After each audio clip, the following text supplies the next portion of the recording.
Hello, and welcome to Great Train Layouts Live.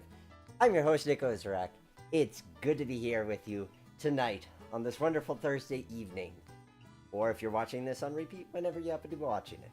I'm your host, Nick Ozarek, and we have two great layouts in store for you tonight. I'm excited about both of these. First up, we're going to have build. We're going to be spending some time in upstate New York on the Fonda Johnstown Gloversville Railroad. And this is actually building my old train layout. We're going to see what I was thinking with that one in mind. And then tonight's feature presentation, we're going to be playing with Model Railroader's Virginian layout as featured in the 2012 issues of the magazine. We're going to be running that. That one's built. We're going to be playing with it. First, I want to say thank you guys for tuning in. I've seen some familiar names. Hey, Matthew, Mikey, Christina. I'm glad that you could make it to one of these again. So, looks like we've got a good crowd of things here. My messenger isn't showing all of the messages, but that's okay. Oh, hey, Jimmy. In days past the roundhouse, yes. One of my various gigs of things.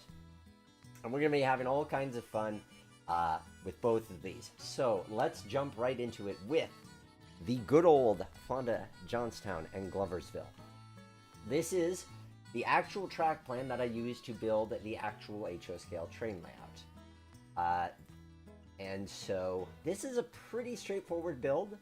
I know that it works. I built it in real life, but I thought it'd be fun to show you guys what my ideology was, what I was thinking in terms of the design, why I built it the way I did. Talk about the prototype. We'll run it a little bit, and then we'll get to the Virginian. So, hey, Millennial Modeler, glad that you could tune in as well. As always, if there's any audio issues or anything, just let me know. But hopefully we're good on that particular front. So we'll get right to the front of the track lane. So, for those unfamiliar, the Fonda Johnstown and Gloversville was a short line railroad in upstate New York, started in the I'm going to say 60s, and existed until last train ran in 1984, and then torn up in 1990. I became aware of this very interesting railroad thanks to Paul Charland, who created the Microsoft Train Simulator version of the FJ&G as it was back in the 50s. And if you're familiar with my work at the rail yard, then you've probably seen that episode that I did, which was part product review and part historical retelling of that line's historical retelling of history. Yeah, we'll go with that.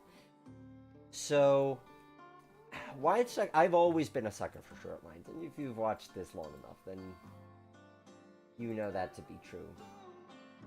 I'm going to change the end, but I'll get to that in a moment. You'll know it to be true. But the FJ&G, something about it, the Alco power, the era, it hit the sweet spot. This was the second railroad that I fell madly in love with. I just thought it had an interesting history.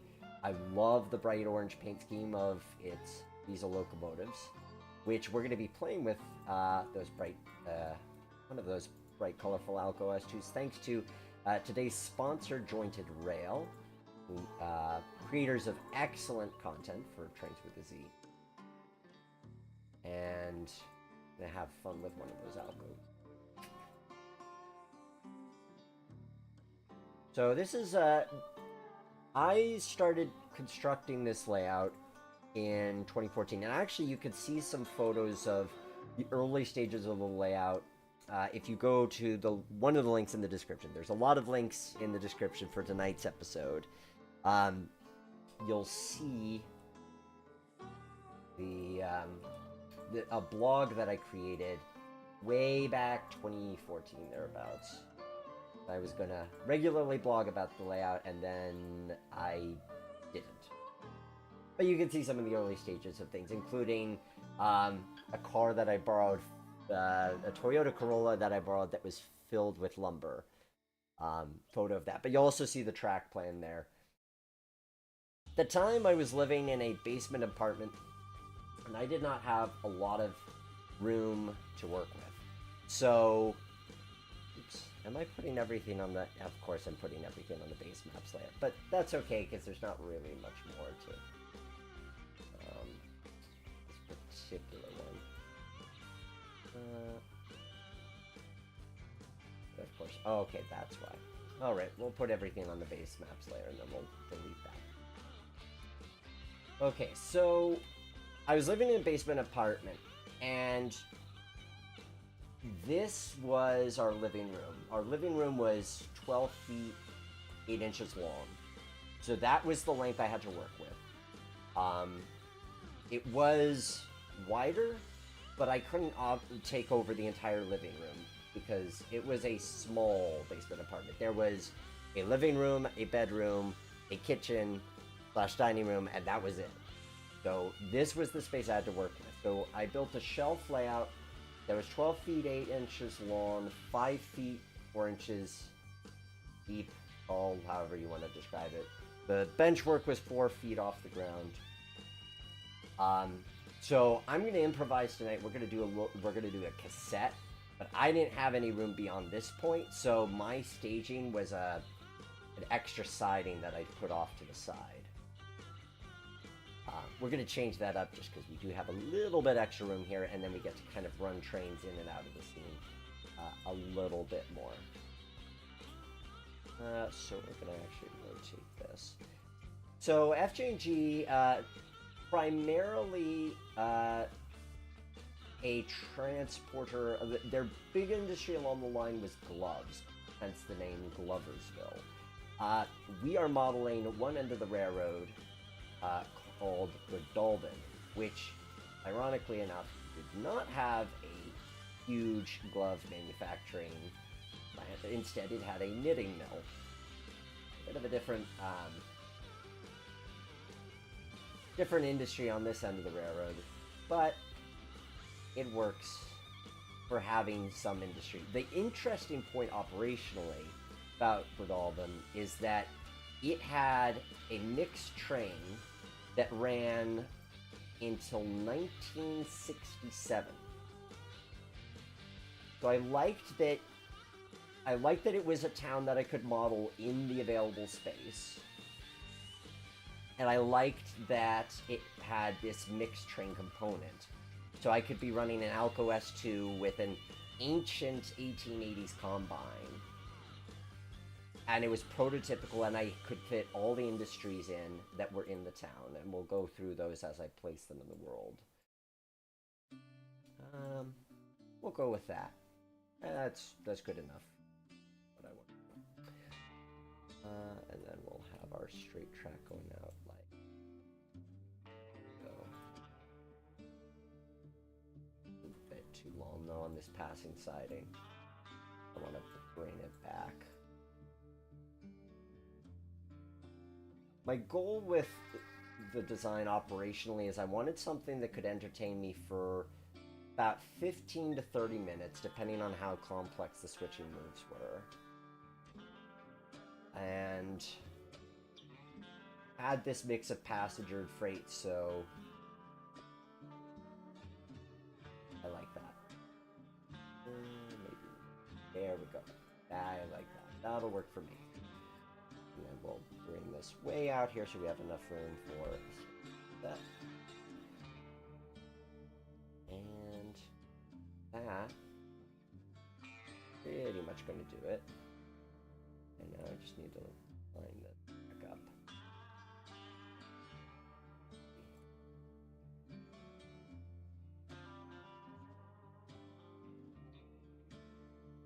Here. Yeah. And then we'll get our switch closing here.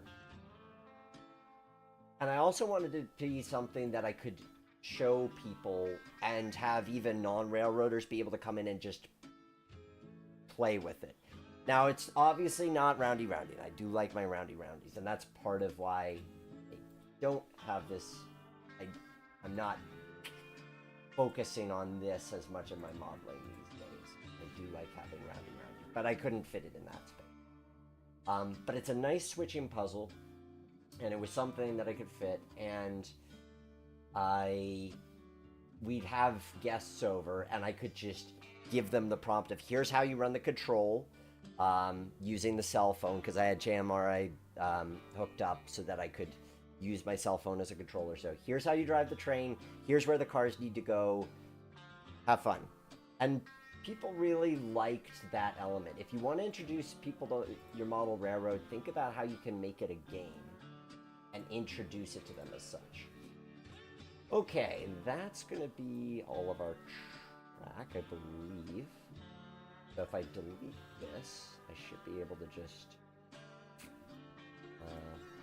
delete the baseboard, because that's not really going to tell us anything important going forward, since I screwed up my layers already, but not terribly important for this. Okay, so very simple track plan, but simple is not bad. Sometimes you want to have that city cram as much tracks as you can in, kind of like we did with the engine terminal, the city engine terminal last month, and other times you want to have more space, and I wanted this to breathe. And honestly, it's the prototype that it is. Everything that's here exists in the real world and nothing more, and I only had to remove one building. So this first, we're gonna go down the line from the very, very end toward Gloversville. Our first set of buildings here is going to be with the the knitting mill.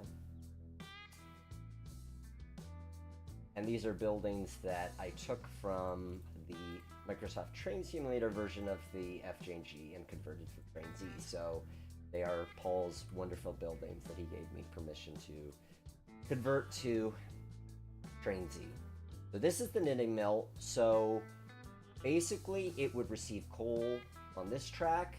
This is the warehouse for the knitting mill. So all of the outbound products would be loaded onto boxcars over here. In real life, there were two buildings, but for modeling purposes, one gets the point across.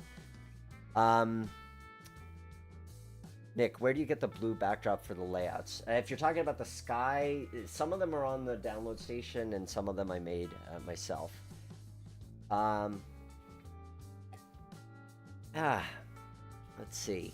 I'm glad to see some of you are watching via Discord.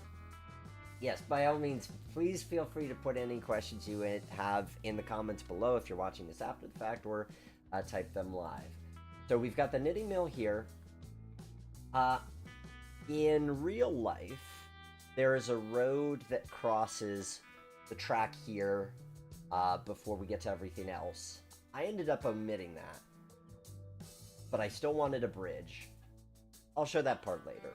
Okay, now getting into Breadalbane town.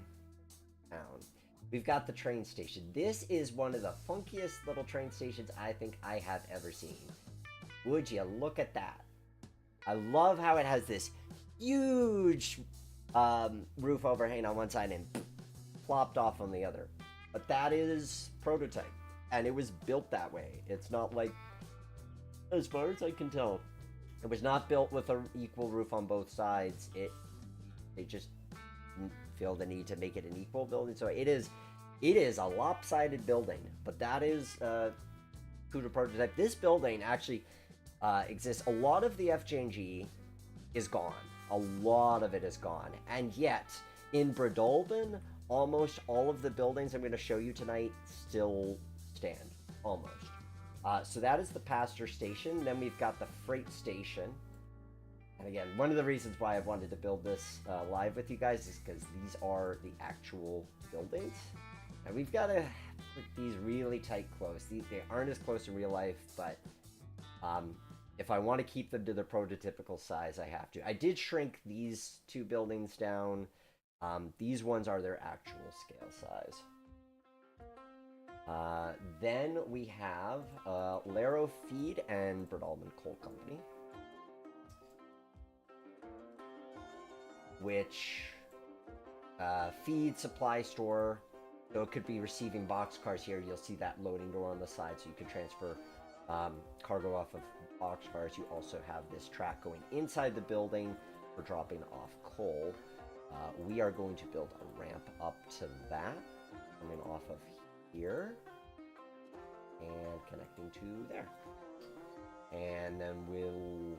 Oh, I need to make that level, and then we can ramp kind of things. Probably give that a little bit of a grade, but kind of need that sense. And that looks good. Okay. And this last industry, this one apparently it's tough to find information about it. My understanding is that in the 50s it was an asbestos and insulation company. Then later it became a fiber company. Some sources will refer to it solely as the fiber company. Not a lot of information on it. This is the only building that doesn't still stand in Breadalbane, but all the others do. And there's Breadalbane. So the town proper is kind of in this area, so that is not a portion that we're modeling. And it's really, even if you see it in the MSTS route, and if you go to the link in the description with the track plan, you'll see some screenshots from the MSTS route. It's really separated. I mean, the town is not that far away, but there's so many trees that it feels separate from the railroad. So it kind of lends itself to not being modeled. It's not like you're missing out. And then you have some houses in this area here, but there's so many trees, it doesn't beg to be modeled. And then the last thing we're going to add is over here in the 1950s, which is the era that I was modeling. There was a highway construction project going on.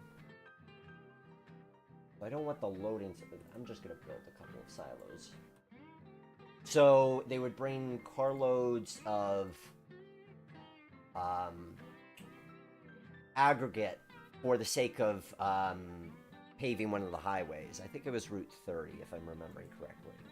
So we are just going to put a couple of small silos in place. I thought I'd want to use the sap one, but the sap one is a loader, and we're actually unloading cars here. So I might put a temporary placeholder of a building, and then... doesn't really look like... Oh, unless I did... Well, I like the silos, but I don't think that. And it didn't really have a loader as such. It was more like this. It was more like these silos. This might... Oh, that's a little too small.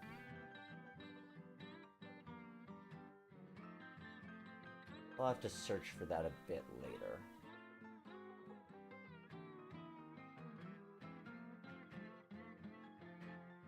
But in the interest of not spending too much time on silo end of things, we'll just put a couple of small ones in place and use that.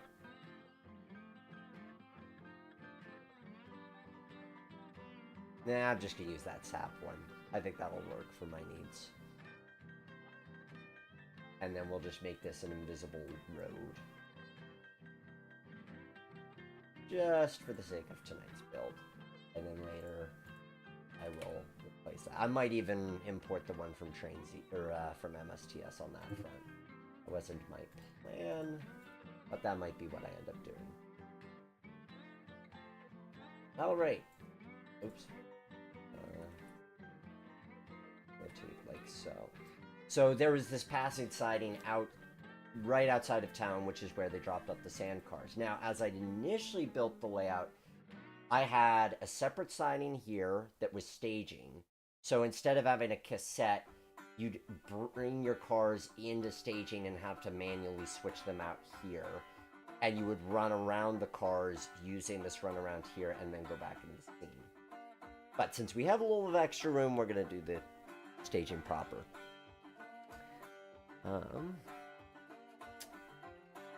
Let's see. Mikey,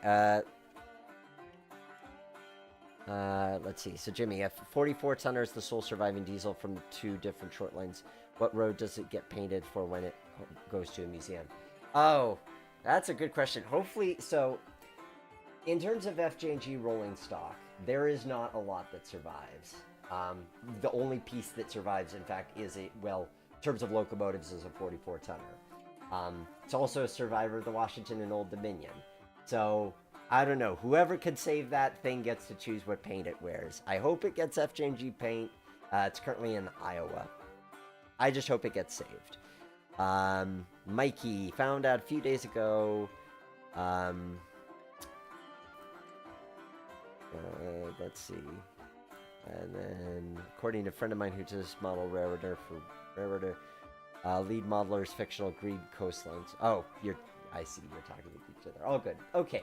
So that's the track plan. It's simple, but let's keep in mind that simple isn't always bad. Sometimes you want something that really just works for a small space. It's cheaper because switches are expensive. And when I was building this, it seemed like it was back in 2014. It was impossible to get to find Atlas turnouts. Like, nobody had them for any price. So that was awkward when building the railroad. Fortunately, I managed to finally scrounge the turnouts together. So what became of this layout that I was building? Well, I built it in 2014, and it survived one move to another place where I set it up and I ran it. It survived the move with me to Central Virginia. 3 of the tables are in storage. The 4th is Greenfield Village, which you saw last summer. The reason I got out of modeling the FJ&G is simply because I wanted to be able to run around in circles. I don't have the length room, that 12 feet 8 inches lawn space. But never say never. I could still do something with it, so that's why I haven't completely pitched the other tables yet. Because I still hope to do something with them. Okay, next up we're going to carve out the edges of this for the fascia. And I'm going to make it just a standard flat fascia. Here we go. This style of fascia, we need to unlock the layer. So by carving this out, then we're just kind of saying here are the bounds of the layout. And we'll make it here. That feels about right. And connect them with these 2 edges. So here, another straight edge here, because it was up against the walls along here and here. This will come all the way down to here, and then we'll. Not sure yet how I'm going to do that cassette. But for now, we'll just have the fascia. So, with the backdrop going to about good enough for me. Oh, well, yeah, but that's temporary anyway. That's all good. Now we'll add some trees and some terrain. Another reason I liked it is because I am not a huge fan. I didn't want huge, complicated scenery to build. So building a branch line terminus, which is just essentially flat, was really nice. I'm going to add a little bit of undulation to this version just so that it doesn't look too flat, but nothing too involved. Actually, I'll probably, yeah, just so it has a little bit of rolling texture to it. Okay, so let's talk about this river scene that I mentioned earlier. So I was realizing how bare this area is. Now, you have to understand, in terms of the selective compression I chose to do, in real life, this was all straight. There was no hairpin turn into the knitting mill. It crossed a road here and then just went straight into the knitting mill. Now, the reverse Y, that is realistic. That was actually a thing. But it was over here. So I had designed it where there would be a road that would cross the tracks here, as in real life, and then it would go over a river here. And the river would go underneath the tracks. Which again, it wouldn't do in real life because it'd be staying on this side, essentially. But the river, I wanted a trestle. I wanted a little wooden trestle. And so I had my track crossing the river, road crossed the river, and then the river ends about here. Once I put the river in place, I realized I wanted to be able to see that trestle. And if I put a second bridge here, that was kind of blocking that view. Because I couldn't... This is wall. I can't go over here and view the trestle from that angle. So I just took the road out. Can still have a little parking lot over there for cars. But I took the road out. Yay for freelancing. Just a little bit of the design, as it were. So... what do I want to do? Do I want to put the... We'll put the sky in place. Sure, we'll put the sky in place. That's going to be... simple. Signally. There we are. Just so that I can kind of vision what the bounds of this layout are going to be. Here we are. Although that should be in walls. Here we go. And I'm only going to spend about 10 more minutes building this because I do want to actually get to the play of this before we get to the play of the Virginian. But as you'll see, the rest of this is going to come together really quickly. So that's why I'm doing a little bit more on the sort of visual polish element that I might. I'll give it a little bit more room. So we've got our sky backdrop into here. Like so. And actually, now in real life I just had it stop, but I'm going to do a nice curve there just because that's going to look nicer against the trestle. That's our sky backdrop. Now we are going to do ground. So I'll about that.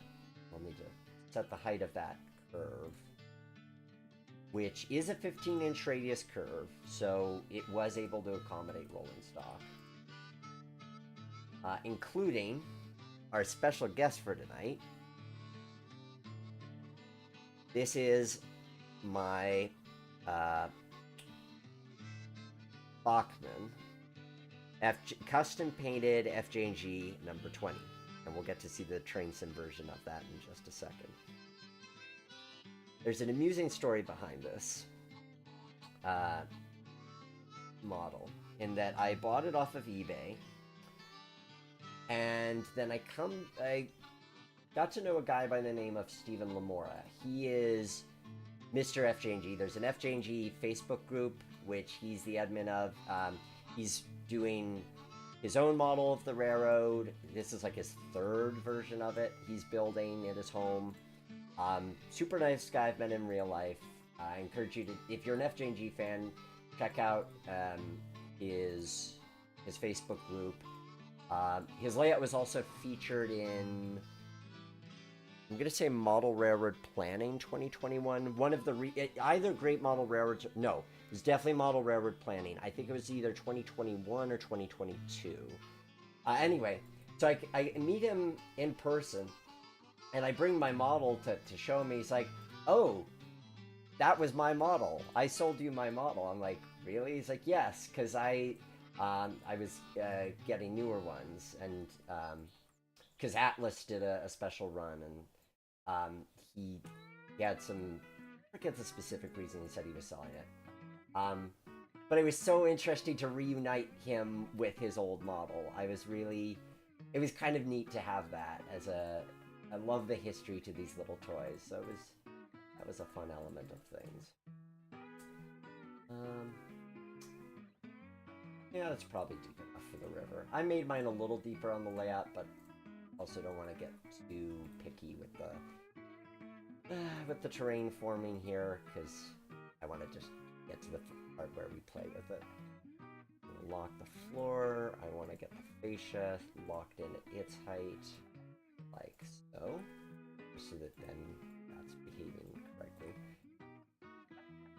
Need a nice little trestle for this. And I might have to play with this off stream a little bit. Let's see if that'll do for a placeholder. If I can make it, it's a little bit too long. Otherwise, I'd like it. Those are good tops, but I need supports. That might work. Oh yeah, this'll do. Build a piece of it like so. Lock that in at 0 height, and then the center here. Oh, I'll have to replace that with trestle track anyway, don't I? Yeah, otherwise that looks pretty odd. So the bridge, I think is what I've got. The bridge track wood, maybe that'll work. SG-112 area bridge. Oh, those are just bridge rails.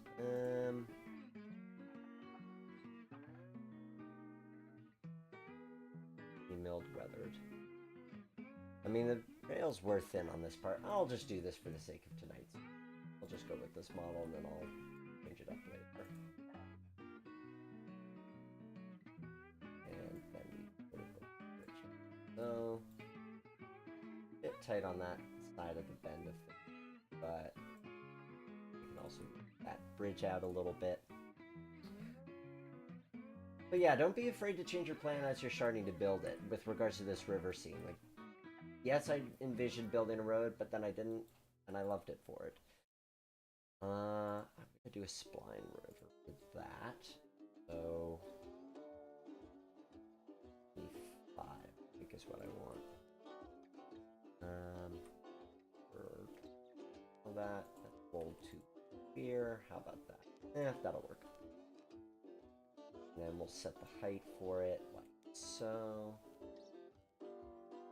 Whatever height that is should be fine.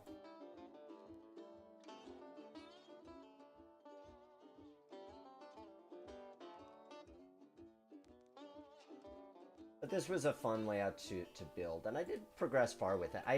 I got the scenery up to about here complete. I hadn't done much with this baseboard, which is actually the one that became the table, so it was convenient because then I didn't have to rip out a ton of my scenery to make those changes.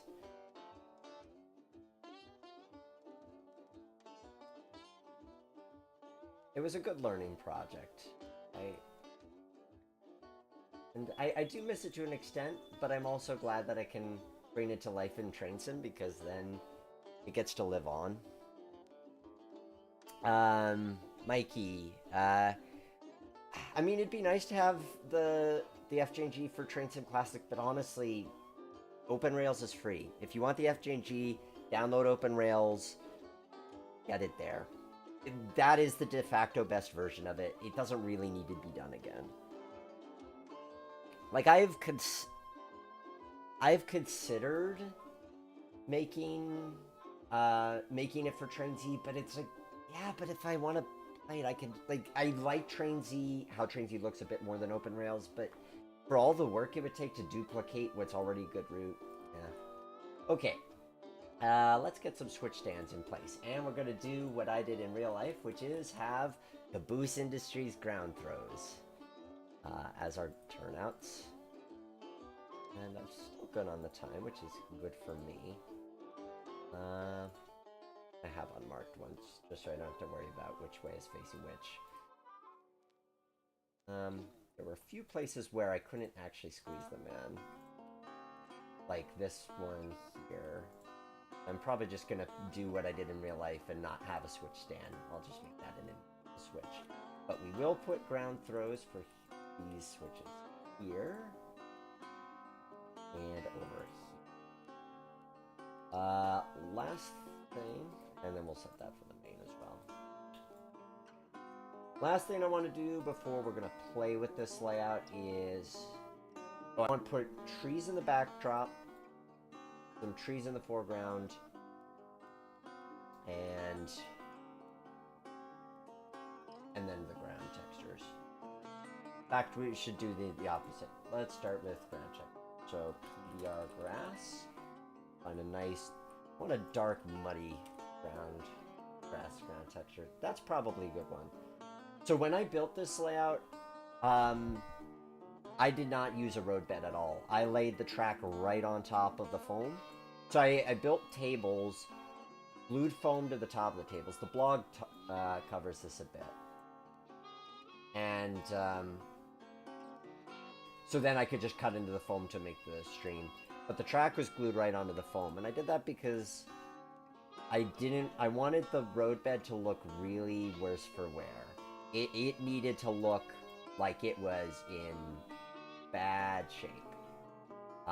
Because even by the 50s, it was kind of, sort of really going downhill. You could tell, like, I don't think they ever replaced the rail on this section. Like, you're talking very lightweight. When did they make it out to Bredalbin? I want to say they made it out here in the 1890s or early 1900s. So it was steam era rail. It was then. This is a bit too dark. So now I need some perkier grass. Not that. Let's see what else I got that I like. Grass with flowers. Sure. That brightens it up a bit.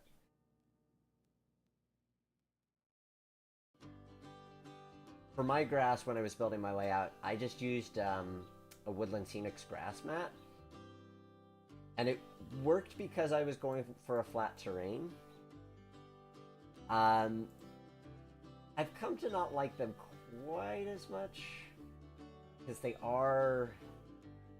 You know, they really only work if you're working with a completely flat terrain. And I don't think that it's that much harder to just paint your terrain and then sprinkle Woodland Scenics ground cover on top of that. So I've sort of moved away from doing that, even though I did it for Greenfield Village. But, you know, that's why you live and learn, is you try different things out modeling-wise, and if it doesn't work, you try something else. The main advantage with pre-visualization is just being able to get the general feel of what you're modeling down. Like, do you like the look of what you're making?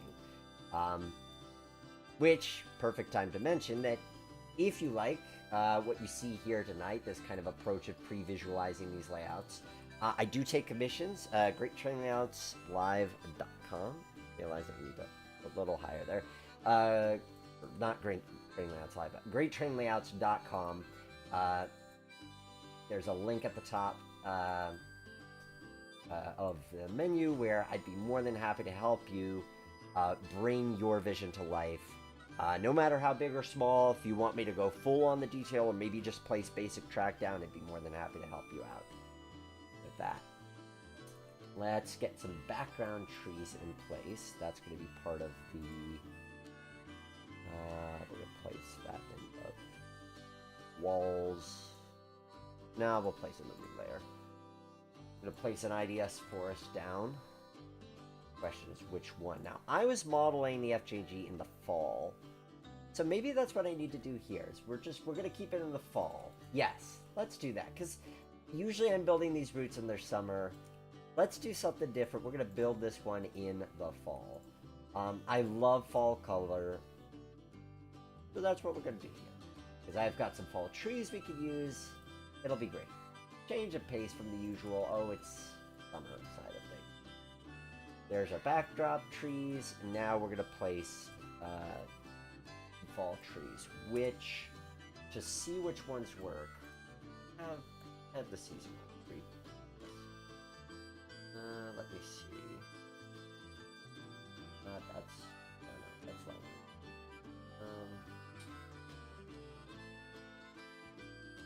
Upwell. No, that house. I had a pick list for weather. Oh, winter assets. There we go. Okay, so some of these will also behave with fall.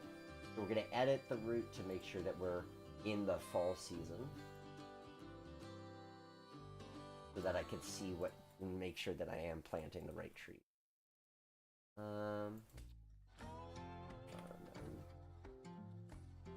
think some of these CM trees, well, some of them won't, but we'll place some pines down just because can't go wrong with having some pines in place. So, oh, I almost forgot the road there. We'll get that in a bit. We're gonna do some trees first. And let's see about some. So we've got some elm trees that allegedly, yep, oof, bit bright. That's a better color. Okay, place some of these elm trees down. We'll mix them around. I know the Roy's trees also work in fall, so we'll probably do a bit of that too. Gotta love that fall color. Oh man, you know, we're getting into the nice weather. We're getting into spring here, at least in the northern hemisphere. If you're in the southern hemisphere, your experience might be different. And it's just nice to have that comfortable, I can go outside and feel comfy, cozy weather. So that's what we're going. And early fall, you can still go outside and be comfortable. Good time of year. And all these yellow trees. Maybe comb the Roy's tree. Maybe, oh, the quist bushes. Okay, I know why I have those there.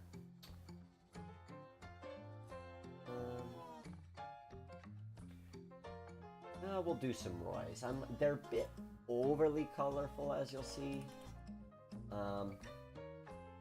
But to be fair, when I was building my layout, I kind of built it overly colorful anyway.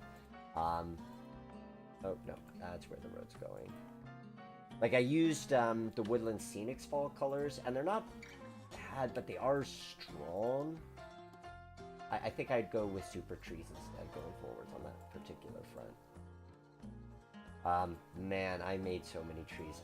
I love how easy it is to make trees in Train Simulator. And boy, making trees in the it can be fun, but it's a lot of work. Okay, that's going to be good enough for our playtest. We'll lower down that backdrop just so that I'm not looking at that gap in the scenery and thinking, why do I have a gap there? Good. Let's get some ballast in. I mean, I don't want too much ballast. Might actually be fine, but nah, a bit of ballast. I did ballast the track. It's just I ballasted with a dark brown rock. PBR ballast, just so that it didn't stand out too much. So that's what we're gonna do here. We're gonna do a bit of dark brown rock, just to be like, once upon a time there was a lot more ballast here. Most of it's gone, but there was ballast here. Do a little bit more around buildings, transition from the grade profile here. So, nice seeing this come alive in a train simulator. Hope you guys are enjoying this as much as I am. This was a fun layout to build. It's still a good idea. Like, there's part of me that's like, maybe someday I'll still... Like, that's why I haven't committed to tearing down the layout, and I still have it in a storage unit, because there's part of me... Although, I'll tell you what, if you like this layout and you want to buy it off of me, reach out to me. I would consider selling it. If you are actually going to do something with my real HO scale layout, I will sell it to you at a good price. because I'd love to have it live on. But barring that, who knows what the future holds in store for it. I'm doing well, Matthew Harris. Thank you for asking. I hope you are doing well too. This is it's always so fun to get to do these streams. You know, I gotta be honest today. Like today, I was tired. It was kind of a black kind of day. But here I am having a good time with you guys. Okay, we gotta run some trains. This is good enough for the sake of time. Because I know many of you are excited to see the Virginian. I'm excited to show you the Virginian. I know I teased it on one of the previous live streams. But now we're going to get to actually play with it properly. And I am excited to show that to you. So we're going to do a little bit of play with the FJ&G here first. Just to show what the operation... scheme for it was. Do I want to put dig hills in just to say I did before we get going? Just to get rid of that ugly... Yeah, okay. We'll do some dig holes. Or not plural, single dig holes. We're going to go to the dig hole layer. And we're going to put... This will be a super quick one. So this is the magic behind how I make terrain go bye-bye when it comes to my train Z layout builds. Place a bunch of dig holes. I usually don't show this part because we're kind of crunched for time, but for the sake of having a little bit more of a scenic view when it comes to our playtime, we're gonna carve these out. And like so, and like so. And then, yeah, we'll put a shelf down, we'll put a floor down, it'll look good. Maybe a little more wide on the dig hole front. Oops, I got the count wrong on that. There. This is the part of the show where I usually put on a podcast or a video and I have that going in the background because it's pretty mindless stuff, just carving out the dig holes, but it's a necessary step to really get that polish. Okay, then we're going to go to the floor layer and we're going to put down a floor.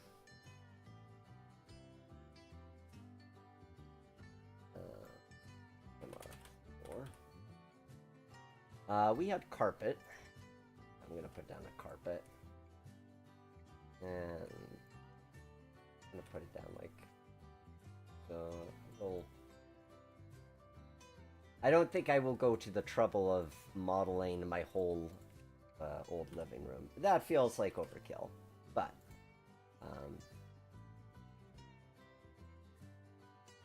I'll probably model the remaining walls and so forth later. And then... Now, in real life, I had a shelf under this portion of the layout, and the rest were just on legs. I kind of want to do... I don't want to do a wood thing. I want to do this for the length of it. Just because it looks cool. We're going to set that -90, although actually, I'm going to need to put that under legs, aren't I? Also not quite tall enough for what I want to do. -60 then, I guess. Yep. Alright. And then put it here. Oops. Alright, maybe 65? Yeah. 65, like so. And then I need to put down the correct layer. I'm gonna go on the... This is gonna go... Well, I guess it can go on the floor layer. That's fine.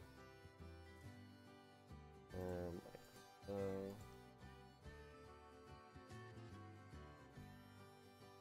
And then... Here to here. Also for -65.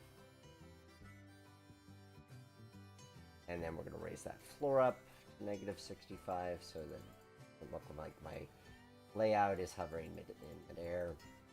And wait, did that raise up enough? I guess not. Or I didn't click it right. No, we'll need to go 5 on that, I guess. Okay. There we go. 55. And that is going to call our build successful for now.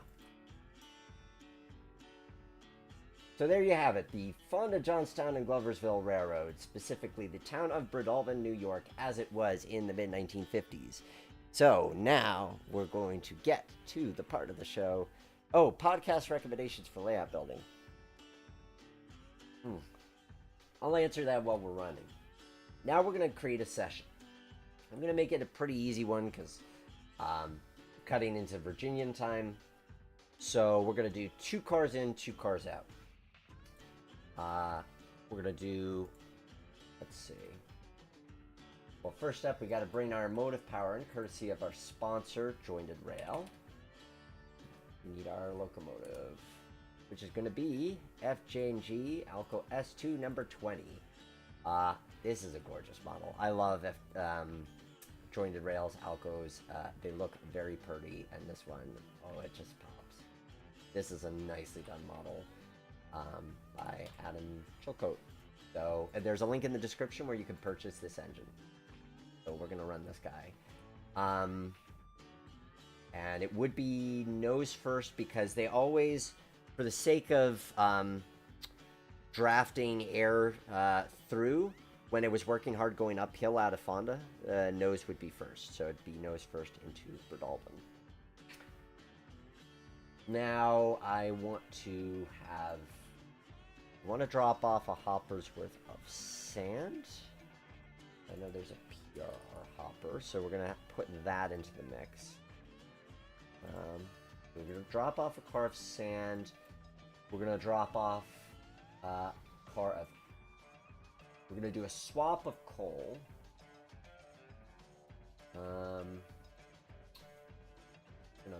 gonna stage a car at the insulation, but we're not actually gonna go there.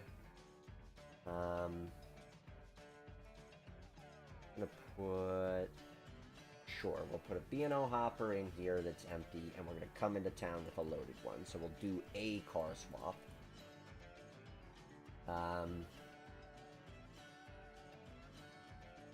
And I feel like we should also have an excuse to do I want to have an excuse to use the runaround, so we'll do 2 loaded cars of coal, actually. It's going to be a coal-heavy stream tonight. We're doing light coal on the FJ&G, and then we're going to do heavy coal on the Virginian. And then we'll pick up a flat car from the freight station. And that will be everything. What kind of flat car? I'm looking for a CP flat car, actually. I know exactly what I want. That's what I want. Oh, I forgot to put buffer stops there. Let me grab some buffers. Stop. Something tells me they may come in handy. Something a little rusty, though. There we go. Okay, so we've got our flat car, which maybe I'll put some invisible track there because it's hanging out a little bit over the... Oh, and I need to put an invisible switch lever there, don't I? Perfect. Okay, we've got an invisible switch lever, and then I need invisible track here.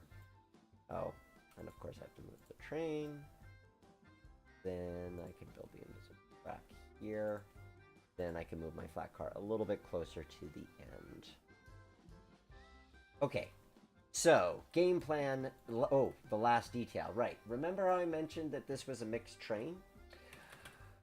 So we are going to put a combine into our train. Now, I didn't have the time to reskin this into the FJ&G. So the FJ&G, their combine was this very interesting combination of a olive green, like a light olive green with a pink roof, and I'm not kidding. See, initially the roof was red, and then it got weathered or faded due to sunlight, and it became pink. I really wanted to get that mocked up, but honestly, it's kind of unattractive. So we're gonna run with a Strasbourg-esque car, but it does say New York in the title, so close enough. Okay, so game plan. We've got a few cars coming into town. We're dropping off one coal car at Laro, one at the knitting mill. I'm making my life easy by not having a car at the warehouse that I have to move. Or, well, okay, let me do a boxcar there. Just so that I have something to do. But I'm going to make it a pickup so I don't have to respot it. We'll do a DLW car there, sure. Okay, so, fair bit of work, and it may take longer than I anticipated. But I might also not run the entire program. I might cheat. I can do that kind of thing. You guys tell me what you like, and I abide. So, here we go.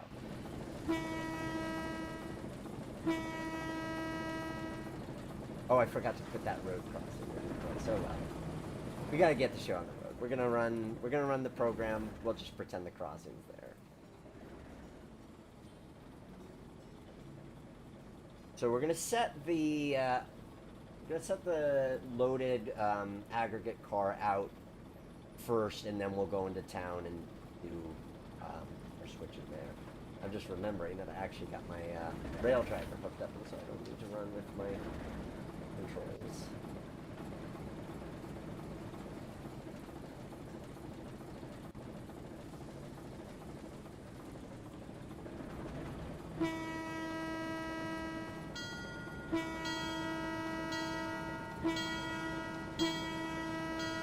Just had to make sure I had that switch set the right way. Knowing me, I would have had it going into a dead end.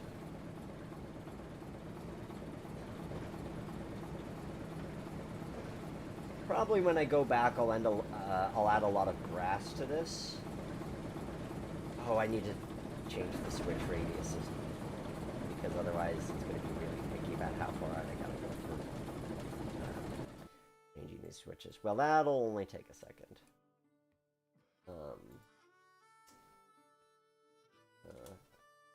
That is going to be in here. Change the switch radius to 0. I wish it was 0 to begin with, or that you could change the defaults. That I am setting that right. Trigger radii. Yep. Okay. I'm setting my trigger radii here, here.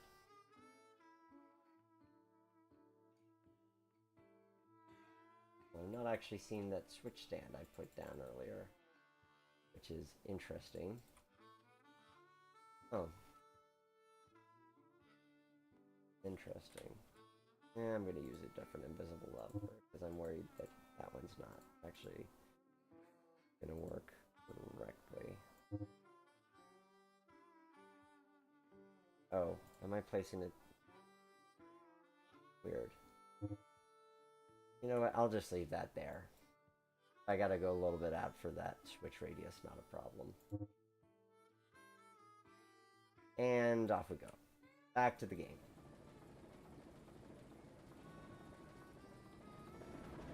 So, what I've got off screen, I love my rail driver, great unit. So, I'm running DCC tonight because it's an easier mode to run in, so it's the throttle just going forward and back.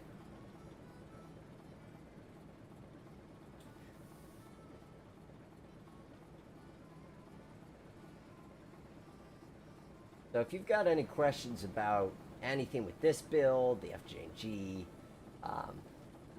or comments, feel free to chime in. Oh, yeah, so Jimmy, you were asking about podcasts to listen to. Well, I might be biased in suggesting there's a certain train podcast called The Roundhouse that I recommend people check out. Might be very biased in that one. Outside of that, because that only comes out about once a month, I really love Hidden Brain. I recommend folks check that out. That is I'm finding that really insightful, and I enjoy that one a lot. It doesn't seem like that trigger radius worked at all, but we'll make do.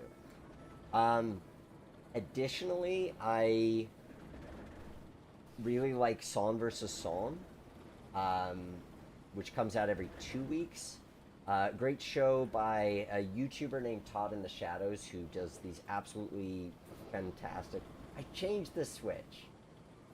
Okay, I'm going to fast forward over that part, because I threw that switch, despite what the game is saying.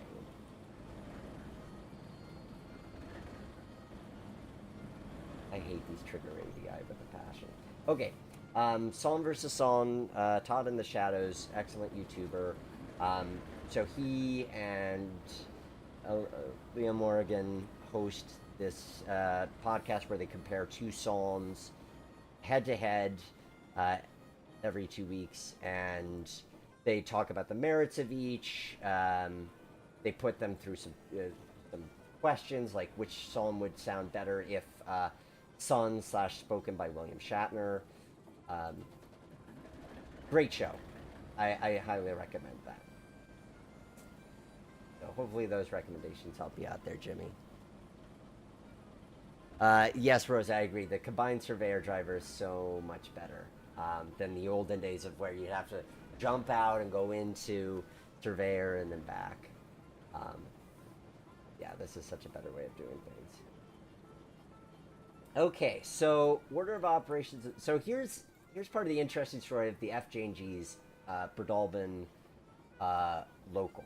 It was a passenger train that ran, it was a mixed train. It ran one time per day. It would depart Gloversville, which is about 10 miles to the west, at 7:30 in the morning. It arrived here at 8, depart at 8:30 nominally. I mean, you figure if they had more switching, it'd probably take longer than that. And then get back to Gloversville at 9. The thing that gets me is that there was only one train a day. Now, I would understand if there were two. I would understand if you had, you know, a morning train that was bringing people, say, to the knitting mill, and then bringing people from Breadalbane into Gloversville, and then they could come back later. But nope, one train a day. Nobody has come up with a good answer to why it was only a one train a day operation.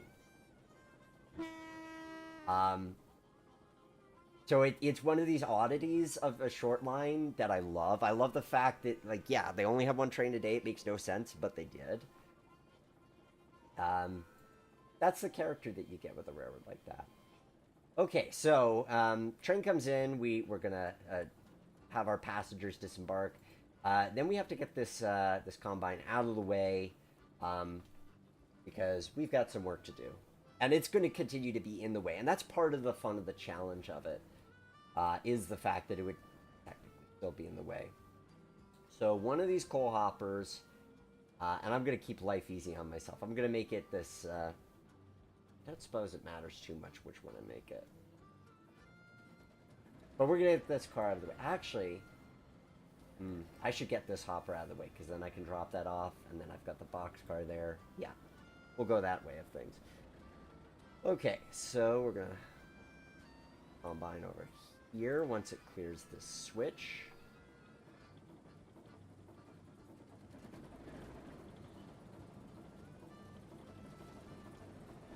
Actually, I want the coal hopper to clear the switch too. This car is going to go to the knitting mill. Yeah. So the turntable, should talk a little bit about that. Because that was an interesting thing when I was modeling it. So this was, by the 50s, it was defunct. But on my layout, I wanted to actually be able to still use mine. Because I thought, well, what if I want to run Steam? And I did actually have a Bachmann 440 that I was going to eventually repaint into FJ&G. Never did. In fact, I ended up... oh, I'm not going to be able to fit both of those there. Oh, well. I'll still have to do the same amount of work. So... that was something that I wanted to have. So we'll get that boxcar out of the way because we're taking that with us. We'll get the switches thrown so we can put it on the... Oh, there's that switch. Okay. Wanted to make sure I could actually throw it. The challenge I ran into is that when it comes to HO scale turntables, they're all designed for big or bigger locomotives. Like the smallest you could typically find is like a 90-foot turntable. But this little branch line turntable needed to be more like 65 feet. So what did I do? I bought a Hellion N-scale 130-foot turntable, made a bigger deck, and it worked for HO. I was really pleased with myself with that, with my ingenuity on that one. I was very happy with that. And it kind of worked. I mean, it was a cheap plastic kit, so it rubbed on the ends.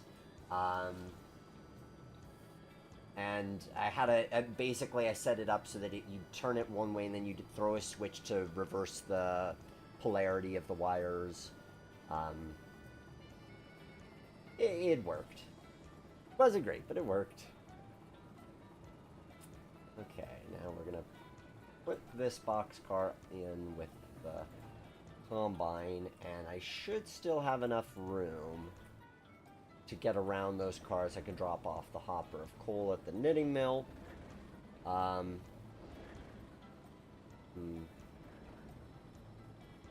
You know, I think I'm going to cut things short. I think what I'm going to do is I'm going to leave this second coal hopper behind, because I do want to... Do I fast forward through things, or do I just... Nah. I want to go over to the other side. I'm going to drop off this hopper. Stick this hopper out of the way. That could be tomorrow's cruise problem. And then we'll pull out of town, just to say we did the thing. But you'll have gotten the gist of this. I do want to devote enough time to the Virginian layout, because I know a bunch of you are excited for that.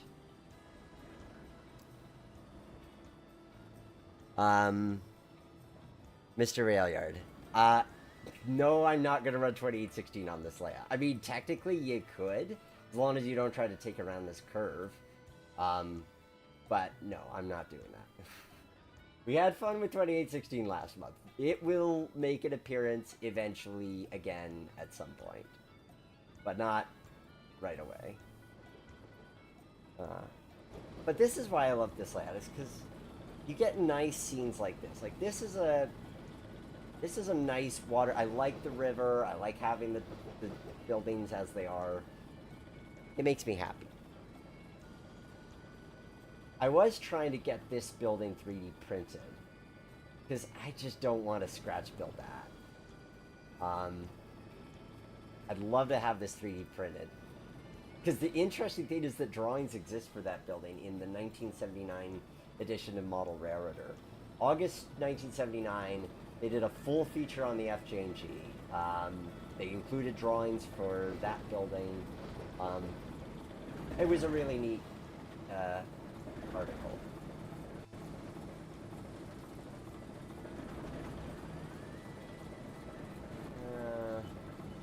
And of course I can't throw the switch because of the stupid trigger radius issue. Even though I set those trigger radiuses 0. But for some reason they're not working tonight, and I don't know why. Like usually I'm used to seeing a radius around this, and like I could click on it and then it makes it smaller, but I'm not having such luck. So I'm gonna cheat. I don't want to cheat, but I can't clear that darn switch, even though I've obviously cleared it. In the interest of time, we're gonna cheat. Whole car gets 5-finger craned back to there, and then we're gonna run back. But just to not totally have cheated, I'll back into the side and then back out. Nah, I don't do that. We're going out.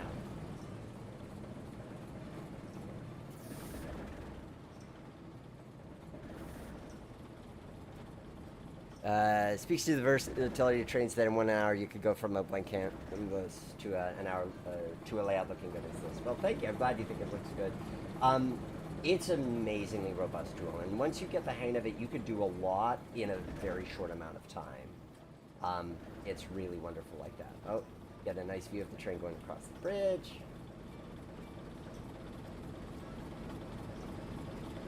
See, I like having the trestle here. Like, it did not exist in the real world, but I'm so happy that I have it here.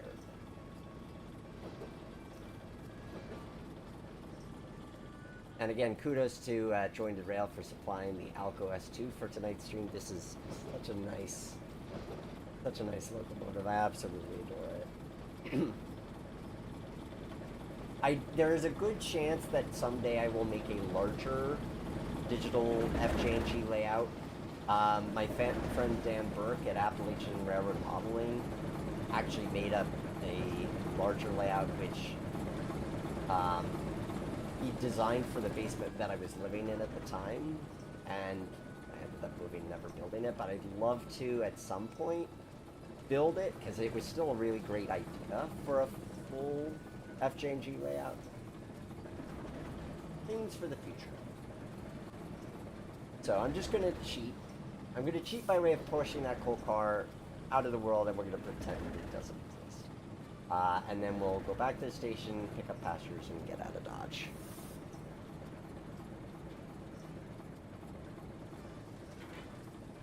Coupled up to our cars, we can push ahead.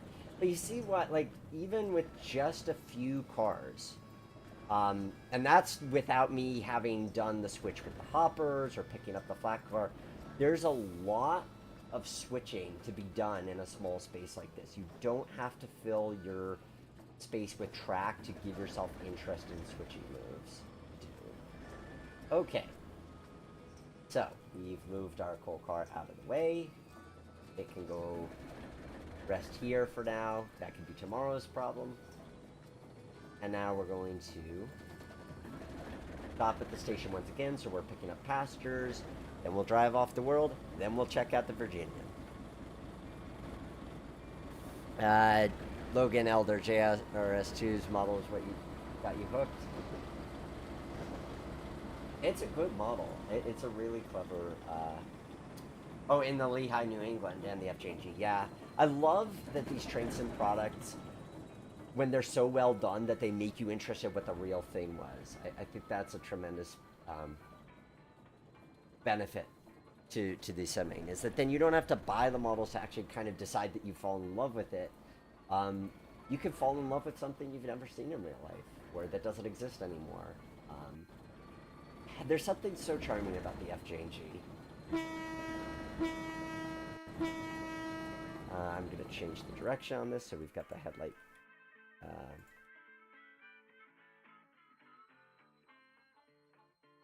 looking the right way. We'll go in the cab so we can actually enjoy this from a cab perspective. Even though we could never have this view in real life, we can enjoy it in sim. It's kind of cool to see my layout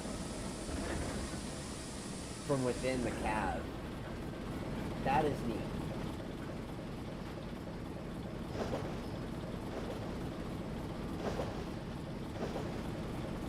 So this is the cab of the model.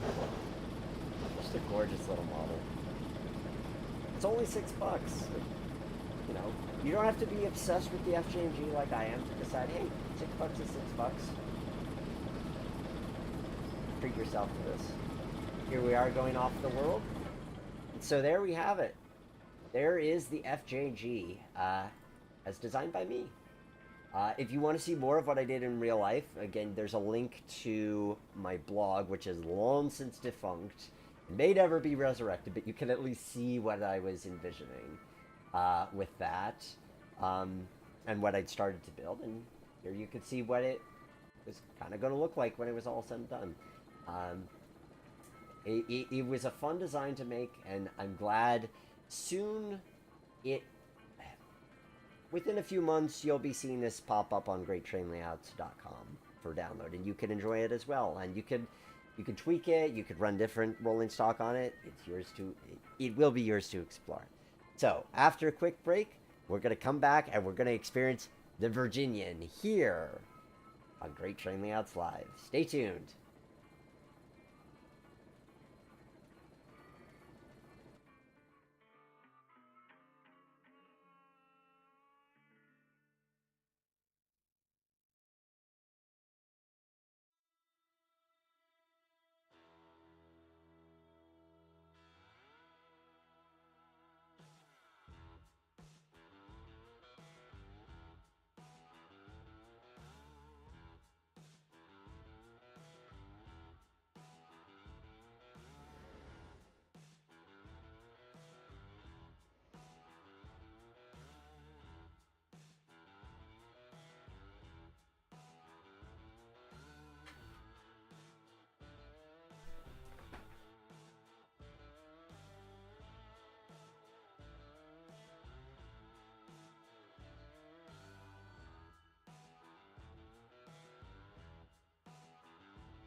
And welcome back to Great Train Layouts Live. And I am very pleased to present to you the Model Railroader HO Scale Virginian track plan. This I started building a year ago, and it took maybe a month plus. I kind of went nuts with this. So, context. In 2012, every year Model Railroader likes to have a layout that they build to try different ideas out and to introduce people who are new to model railroading to, hey, you could build this too. So in 2012, that project was the Virginian. The idea that you could build a 4x8 that could have a good amount of operations to it and be expanded easily. So that's what we've got here is the original 4x8. They paired it with another module that they built some years ago called the Turtle Creek. So there's this extra coal mine over here. And then they later went on to build yet another module for it, the Thin Branch. And then this is the staging area. I cannot begin to express how much I adore this track plan. I went from being really skeptical of it to adoring it. My skepticism having to do with this yard over here. Just looked down and I thought, what kind of sense does this thing make? Having so much space dedicated to a yard, a stub end yard at that, this doesn't make sense. But we'll see later that it actually does. But we're going to get underway. So, part of what makes this really cool, as far as a layout to play with, is even digitally, is the paperwork. If you look at the links that I've got in the description for this video, you'll see a link to the track plan, so you can see how this whole thing is laid out. However, you'll also see a link to some operating paperwork. So we've got, I'm going to show you the paper versions because that's what I've got handy. Switch lists. So this is my switch list for tonight.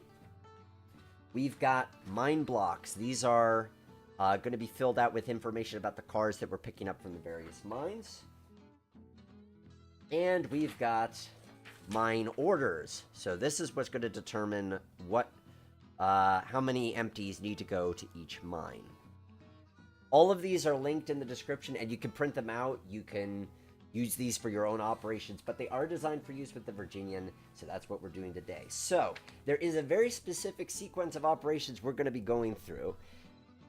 And I'm going to pull up my cheat sheet for what that sequence is. So this I pulled from, I think, the May issue of 2012, where it describes the sequence you go through. So item number 1, the Rogers Yard Crew is called and assembles the sweeper, filling any early mine orders for empty cars. So that steam locomotive is our yard power. Our sweeper actually doesn't... So how do I determine what gets... how do I determine what mines are getting cars and how many? Dice. So I did a dice roll when I was creating the session. I determined by luck that no cars are being delivered to the mines early today, because there's actually 2 turns. We are going to be collecting some loads, but no empties are headed up there. So that's all taken care of. Item number 2, the sweeper runs from Rogers, which is the main yard, to Kelly, which is this town here with Turtle Creek Mine number 1, and, oh golly, I forget what the... Let me check the map for what that... Clark Mining Equipment, thank you. So we're going to run the sweeper, which is this nice Virginian baby train master. And we'll get that going. So the sweeper today is light power. Oh, the scale. We're going to talk about that later. We're going to have fun with the scale a bit later today. John Overman, the layout looks like a lot of fun. It really is. And if you want to download it, it is available on Patreon. So go to the link, yet again in the description, to patreon.com/theroundhouse. For as little as $1 a month, you're going to support me, and you get early access to this layout. So you too can be playing with the Virginian if you go to the Patreon.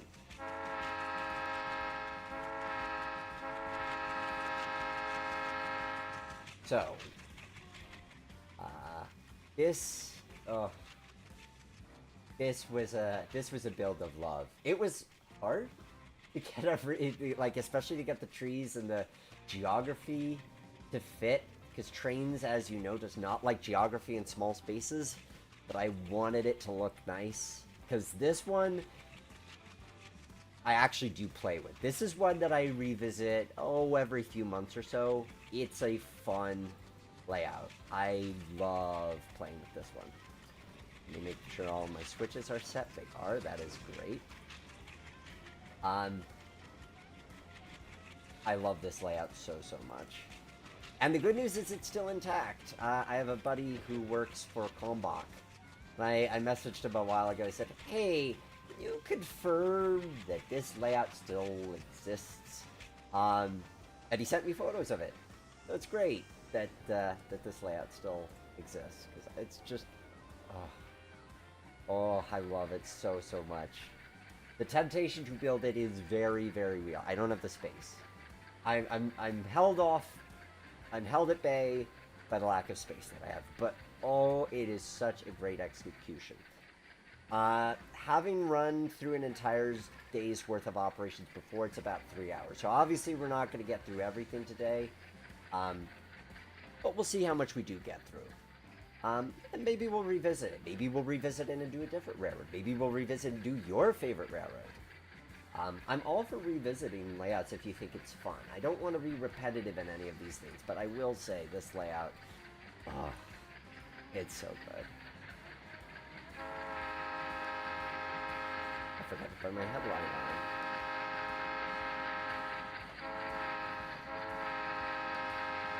And I also need to make sure my switch is set, which it isn't. So many nice little... Oops, I forgot that part goes through the ground. So many nice little scenes here. The Baby Train Master is a respin of mine that is not currently available, but I will try to get it up for patrons within the next few days of this stream. It will certainly be publicly available by the time the layout goes out to the general public. So we're picking up our cars from Turtle Creek Mine number 1. So I'm going to, in the paperwork, in my mine, not my mine order, my mine block paperwork, I'm going to mark these cars down.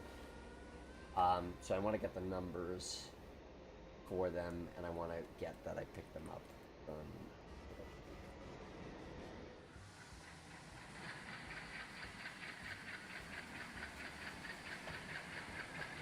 And these are going to be... Oops. So we've got VGN, which they'll all be VGN 34143, and 34044. There we go. And that'll be relevant later. Now we're going back over the river.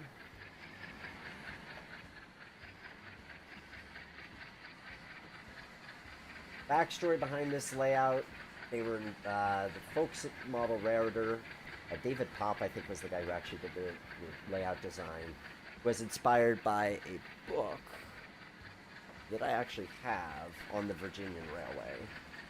And it's a really good book. I love it a lot. Oh, I need to stop because I actually need to be able to go around the caboose. So I'm going to set you up with this nice view of the train going around the caboose while I get the book.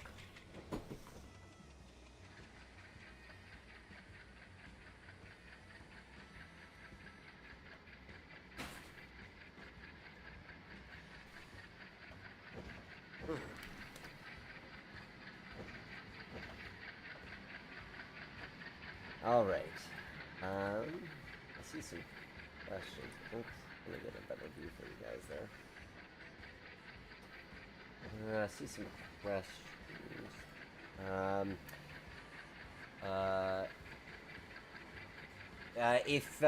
So Matthew Harris asks if I've done building the route for somebody, do they get it right away or do they have to wait? If you're commissioning me for a layout build, once I've built it, you get it. And you get to call the shots as to whether or not it gets publicly released or whether you want to privately own it. That is your decision.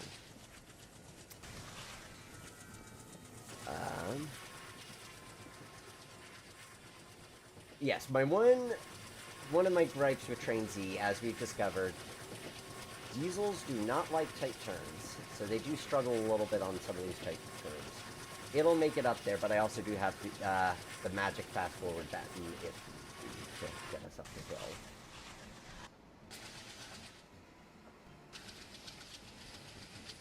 We're gonna get coupled up to our coal hop or our caboose. We'll get a nice shot angle of us leaving. But this is the book that Model Railroader was inspired by, The Virginian Railway by H. Reed. Great, great book.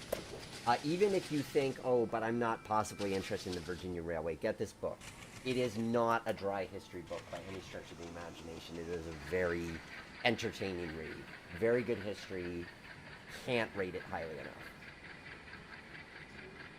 All right, so here we are with the sweeper. We are collecting the first round of iron ore cars off of the North Branch.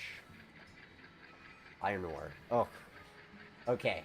I'll explain that for you in a moment. Coal cars off the North Branch. I'm on a bit of an iron ore kick right now. I'm reading about the Duluth-Mesabian Iron Range from another great book, and I'm also in the process of starting to build a very, very large DM&IR digital trains layout, which will hopefully get to see the light of day at some point on this stream here. Matthew Harris, this route is released on Patreon, so if you want to support the podcast, or, well, the podcast to do as well as these live streams, You can get it today for as little as just $1 a month. Alternatively, it will be released on Great Train Layouts Live. GreatTrainLayouts.com. I can't even remember on the website right. GreatTrainLayouts.com. Probably in a month or so.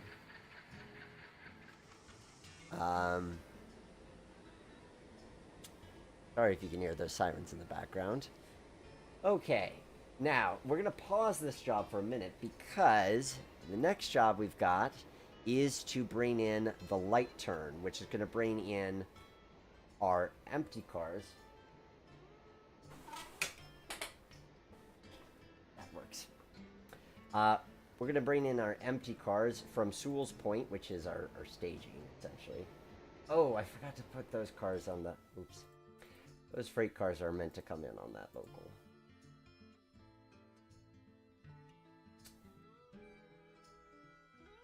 I still hear that siren, man. Sorry about that, guys. Okay, here we go. So, we've got our empties turn. So, Sewell's Point was where the Virginian Railroad had its coal pier. On the east coast of Virginia. So they would ship the coal internationally, and that is where they had their very, very giant coal pier. So we are pretending that this train, I should say, all of this is freelance. Like, none of these are real locations on the Virginian. It's just kind of freelance based on the spirit of the railroad. Oh, I should check and make sure I threw that switch correctly. That could be bad if I didn't. I always forget to throw this switch over here, and sure enough I had, but it's good. Alright. So, it's more about capturing the spirit of the Virginian and having a railroad doing all these different mine runs. I mean, this is a plan that lends itself to a lot of different coal hauling railroads. Recently I was playing with it as if it was a Reading railroad.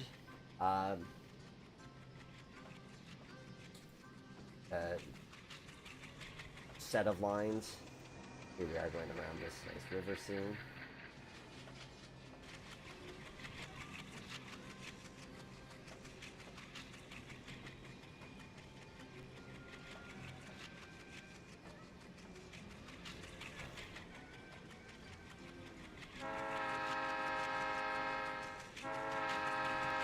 So of course, if you had multiple operators, this would go faster because somebody would have been doing the sweeper work while you'd have somebody else bringing the light train out. But it does work if you do it sequentially. And because Train Z doesn't have multiplayer, I am very interested in trying operating layouts where it can support multiple players, but it can also support a single player and it's still entertaining. And this is something where if you had multiple people to run different turns, you could, and there'd be a fun in that. But that also works, just kind of doing it one train at a time. Mike says, I have great taste. This layout and Tom Danneman's MRL are probably my two favorite MR track plans of the last 20 years. Well, Mike, if you haven't seen it already, you should check out the Commonwealth layout that I did. Oh, was that 2 years ago? Jeez, time flies. Yeah, 2 years ago when we started Great Train Layouts.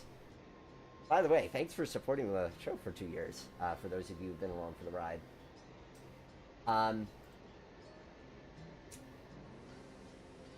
Where was I going with that thought? 2 years. Right. So search Commonwealth Railway, or it's in the playlist of Great Train Layouts live builds. We built Tom's N-scale layout. And that was a super fun build. So what we're replicating here now is that this is our mainline power. And yes, we could switch with it, but we've got a steam locomotive. We're going to have some fun switching with the steam locomotive. So now the steam locomotive, if we read the operation scheme. Okay, so the light turning, empty hoppers, and assorted freight runs from Sewell's Point staging to Rogers. Done. The Rogers Yard crew breaks up the light train and then assembles the North and Thin Branch trains, filling mine orders for empty cars. So that's what we're going to do. And that's also going to mean we're going to have to create the mine orders. But let's break down the empty first, and then we'll figure out.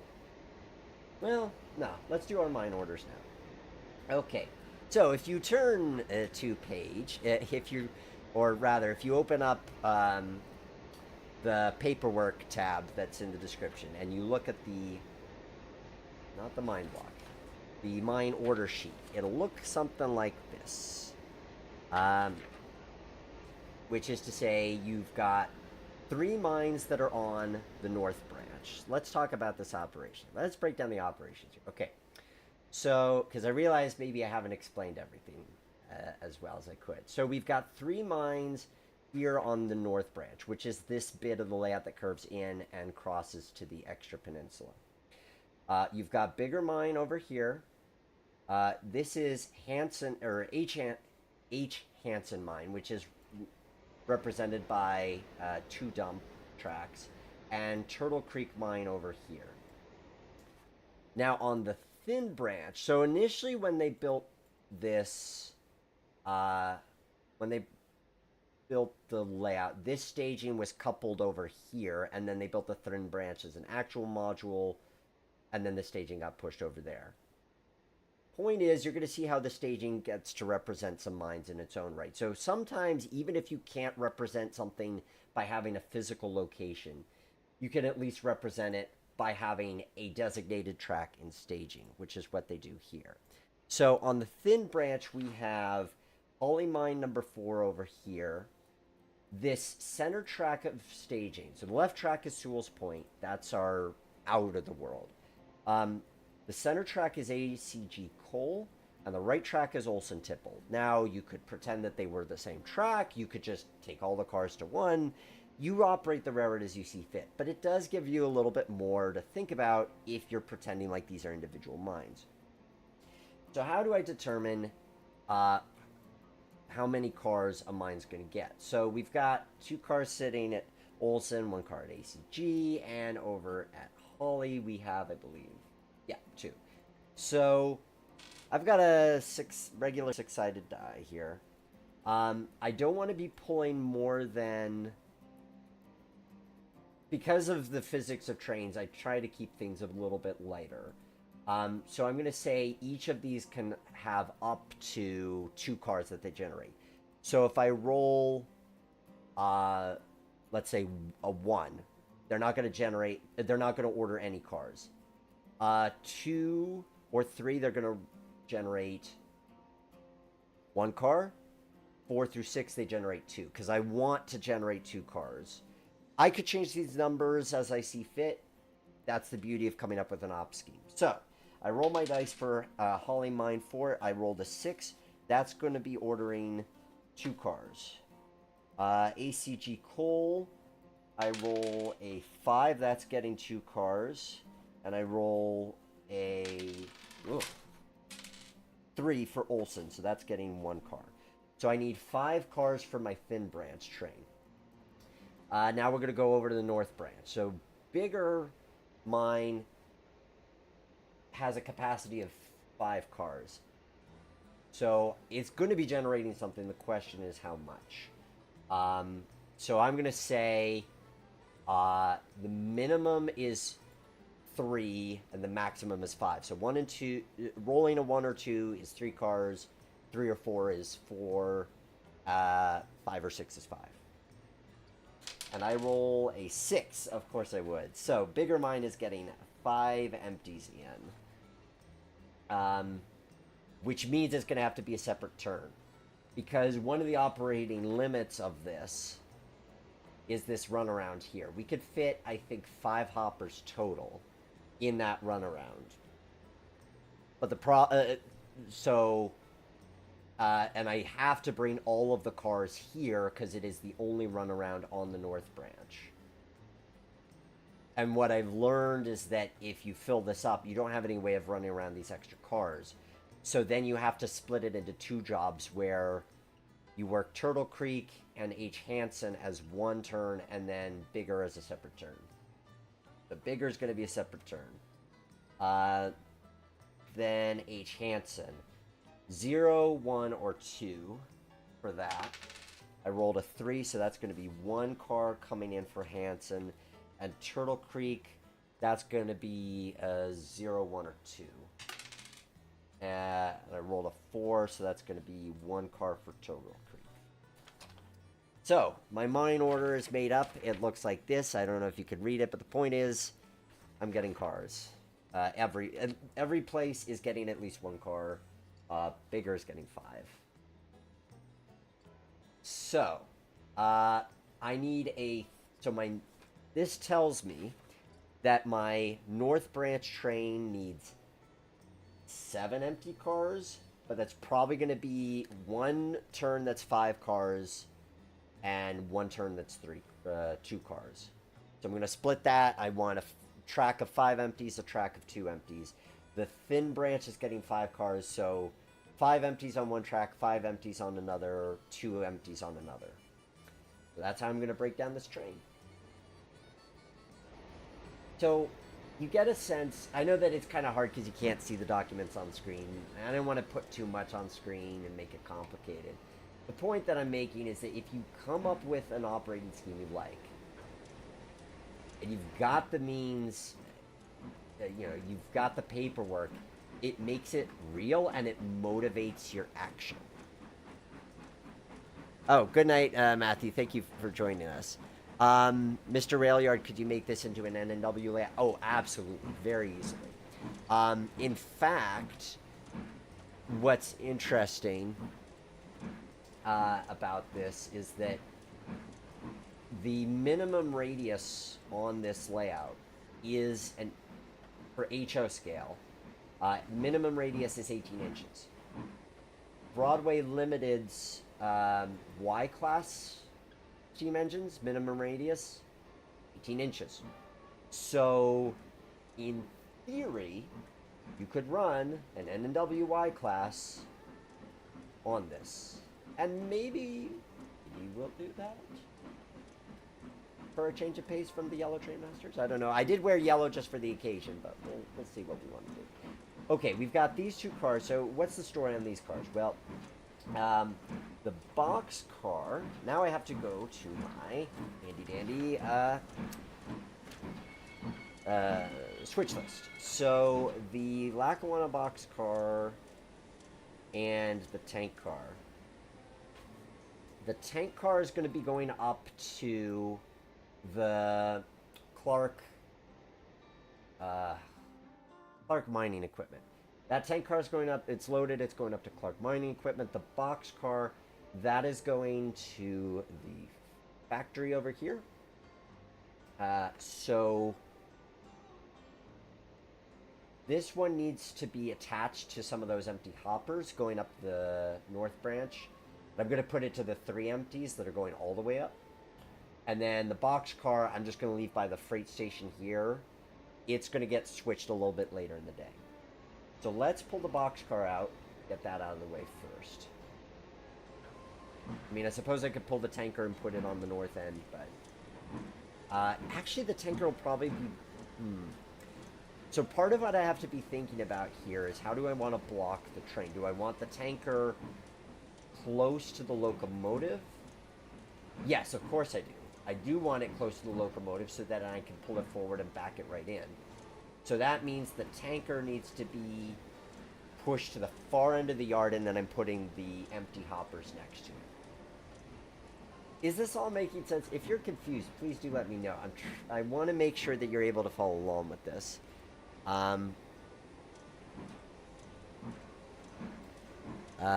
Jimmy, in theory you can run around more cars that can fit in a siding, but it becomes a matter of how long you want to spend sawing by cuts of cars. Exactly.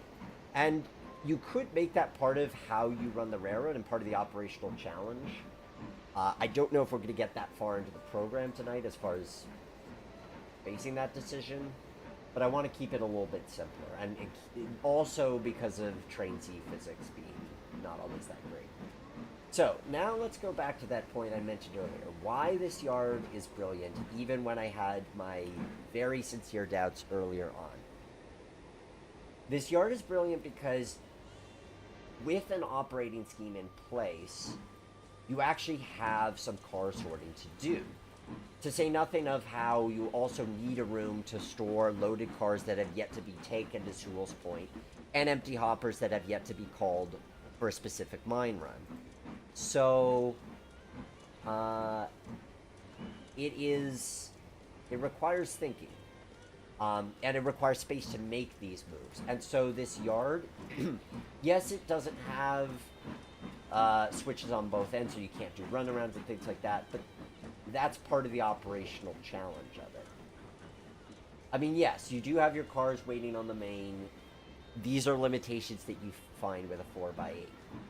But it is at least something you can work with. It does give you some operational latitude.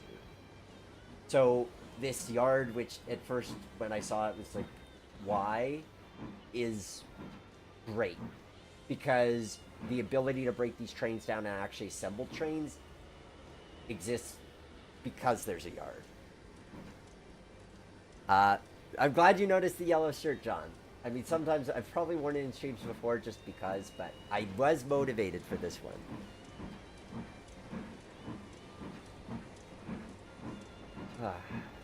What I pride myself on with this build too is that I'm using the same equipment that Model Railroader did. So they had a Proto 2000 280 that they painted. I was about to say reskin because I'm a train sim guy, but that they painted it in Virginian. So I also have an 080 that is painted in Virginia. The Virginian did have 080 switchers, but they were center headlights, not high headlights. I actually kind of like high headlight 080s more. Like, that's one of my favorite engines in Railroader. So, we've got our the tanker and the boxcar set out.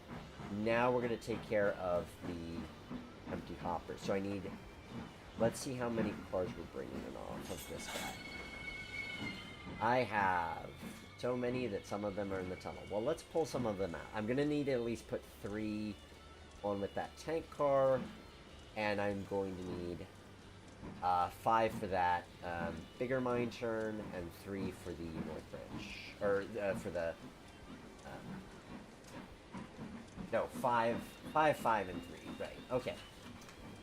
So I have 1, 2, 3, 4, 5. 1, 2, 3, 4.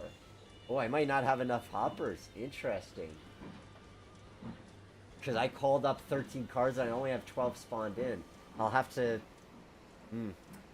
Well, I'll either have to fudge the numbers or place another hopper in. I'll place another hopper in after I've got my switches done. So we're going to take these 3 cars. But it also might just be the case that one...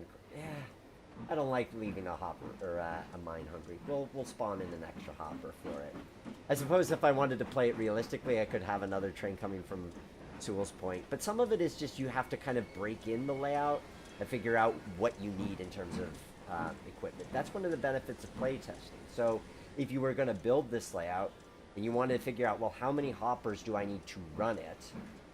This is a great way of seeing how many hoppers you need to comfortably run it so that you're not constantly running out to the store because you realize you needed to purchase more than you had. Can I make a Great Lakes Central layout? I'm not familiar enough with I know what they are. I just actually did an interview with their chief mechanical officer for the podcast. But I don't know enough about them. So, I mean, if you want to commission me for a build, then certainly. But, you know, am I going to just do one otherwise? Probably not. I prefer having the track plan in front of me. I don't tend to just design the plans for my own sake. I usually like to have some motivating reason behind why I'm building something. There's so many plans out there. I feel like there's so many plans out there. I prefer being able to... Why am I not moving?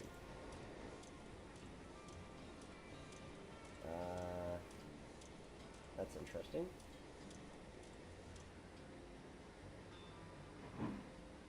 Okay. And coupled from the hoppers, and I'm still not moving. Alright, well, let's use the 5-fingered crane. Get ourselves a little unstuckied here. Here we are. Okay. That works. So I'm going to sort this into, we've got, let's see, we've got 3 hot empties there, so that one needs 2 more cars. And then the 5 cars, well, the 4 cars that are on the train can go off into another track, and then I'll just add one after the fact.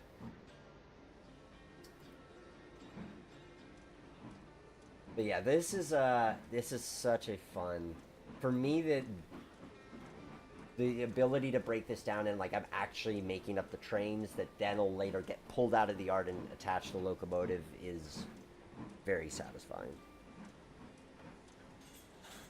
Alright, now I'm taking 2 cars to add to the 3 that are in the yard on that. There. So this is where, now, if we're talking about this in terms of a multiplayer session, you do then have this as a bottleneck. Like, there's no denying that the yard is a bottleneck. So it would be interesting to kind of, once you actually build it. Because at the end of the day, I'm a believer that the layout has to be entertaining as a solo adventure. I think, yes, you can run it with multiple crews, but for me, anyway, I would not want to build a layout that depended on running with multiple crews in order to enjoy it, because you can't have people over at your house all the time. So this works as a solo adventure. I think that you do maybe run into some bottlenecks with like switching here. So maybe you're talking about running with 2 people, whereby when there are 2 trains that can move independently, they're moving independently. And when they can't, like this guy's just sitting over here waiting for me to clear out, then you sort of share the engineer-conductor responsibilities. That might be one way of keeping the interest going, so some poor guy isn't just waiting for you to just finish up your switching. Because you just don't have the room. Like, this is, like, you can't move anything around this. I mean, yes, I could have brought this, the only other thing I could have done, and maybe this is how you get around that, is that if I didn't leave this train sitting on the main, but I instead brought it, and I didn't leave the diesel sitting on the main, I could have something doing circles. However, then you run into this issue of needing headroom over here. I've thought about how you could put in, I don't know how you do it. If you could somehow have a switch coming off of here that would allow you to go into the mountain, and that could be a yard lead. That is, it's tricky. I don't know that there is a solution to that. That could just be an inherent limitation. It'd be interesting to know if the model railroad guys have ever done a multiplayer or multi-crew session with this, where they've had 2 people running trains, and you have that issue or not. I don't know.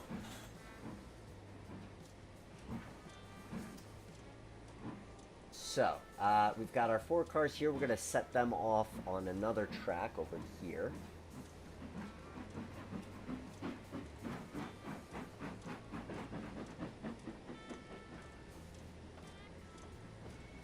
And then we can start to make up the thin branch train, which this diesel is going to take away. Ooh. Did I... 3, 2, 1. Good.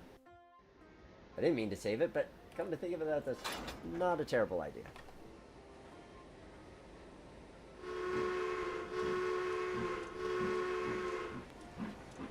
So yeah, this is one that I'm finally, I'm glad that I'm finally showing it to you guys because I've been excited about doing something with this for a while. It just never quite fit. I mean, admittedly, I could have done a stream of just playing with it.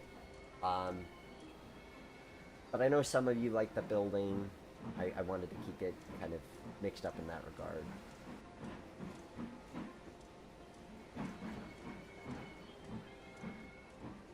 So yeah, see, here we are on the main. In fact, I just realized that switched the wrong way, and that's skunked me before.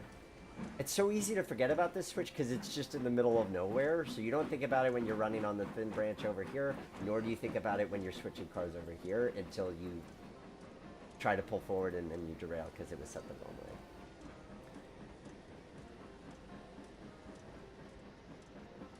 So, I'm gonna put those on track 1. And now we just need to get a thin branch train on the way, which technically what we could do, either of these cuts of cars would work, because I'm going to add in that one missing hopper here. So now we have 5 hoppers. So all we have to do is tack on the caboose to one of those cuts, and then we can run the thin branch, which I think we'll do that next, just because we've been spending a lot of time in the yard, and yay for doing spending a bit of time on the thin branch, and you get to see that work. So yeah, not the most conventional of yard operations because of the tight space, but it works. It's satisfying running this. So, something that dawned on me recently as I was analyzing this plan, and I thought, we've done N-scale track plans on the show before. I'm an HO guy, and I'm an HO guy namely because the stuff that I want is available in HO. I love Rapido's Canadian Pacific rolling stock. I have my D10s that I've talked about. I've got, I love the D10s. I've got a multitude of things that just don't exist in N, and I don't think are ever going to exist in a ready-to-run format in N. So I'm an HO guy, but I do miss ops. I like my Greenfield Village layout.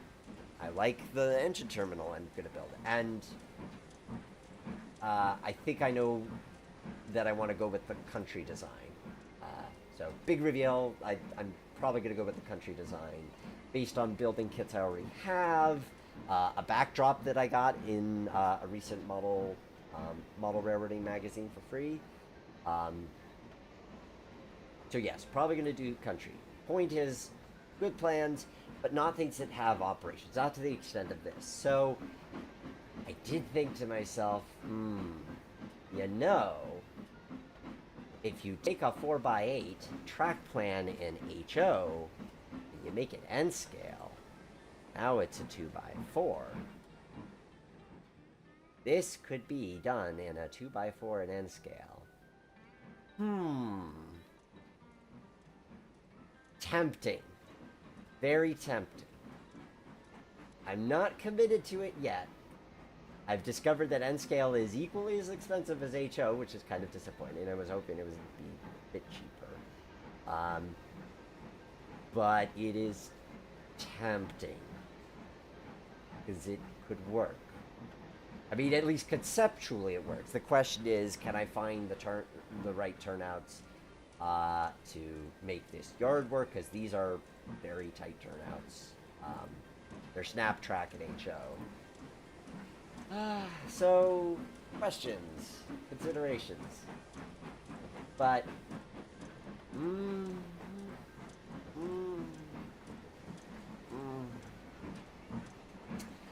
tempting. It might be my leap into N scale. Not to say I give up everything in HO, and that's part of it, is I have to figure out how to...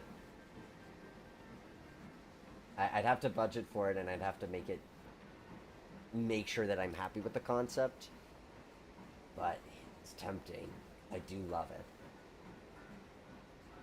So we are about to get this thin branch local underway.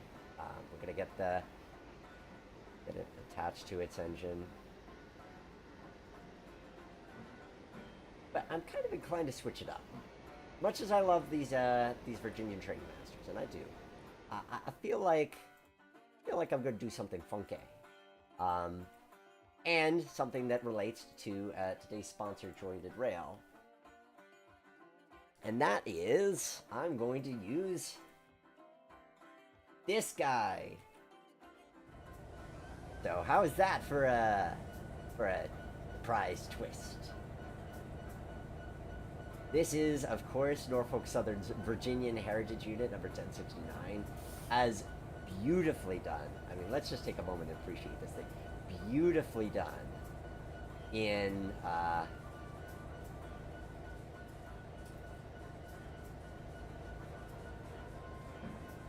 mean, look at the detail. I love the fact that it's really heavily weathered too, because then it looks like a proper, average locomotive as opposed to, a special heritage unit. And it really, this is one of those right on the money kind of heritage locomotives where there's no doubt if if the Virginian was still alive today, this is what they would be painting their locomotives like. It is a fully balloon. And I've seen people who buy 2 of these just because they look great together, and they do. So we're going to run this as our thin mine branch run. Is it a bit big? Yes. Is it product placement? Absolutely. Is it still cool? You betcha. Millennial Modeler, with regards to end scale. Oh, Mystery Rail Yard, what ballast textures? The textures vary. The track is Jointed Rail's new RTXT, which I love a lot. As far as the textures, they vary. Anyway, let's get this guy underway.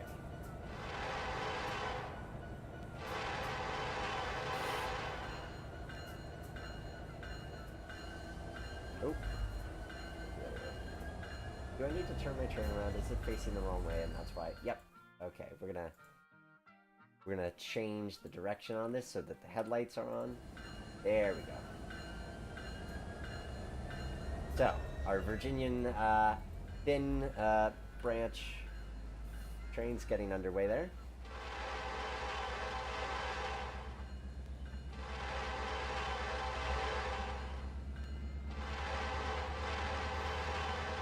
Oh, I better make sure I threw that switch. I didn't. Will I regret that? Hopefully not. Well, we'll find out soon enough. I need to get this steam locomotive out of the way because I'm actually going to run this in a circle rather than immediately take it down the mine. One of the nice elements of having a circle design is that if you want to make your run longer, you can. You don't immediately have to go up the mine, up the line you're going to. You have this ability to extend your run, which I think is nice to have that flexibility. Something tells me I have 53% might be too high.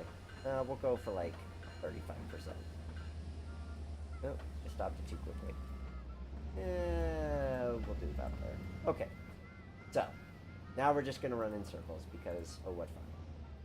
So, and then we can appreciate the train going by the Rogers station. Ah, that makes me happy. And they do make the heritage units an N scale. That is a thing.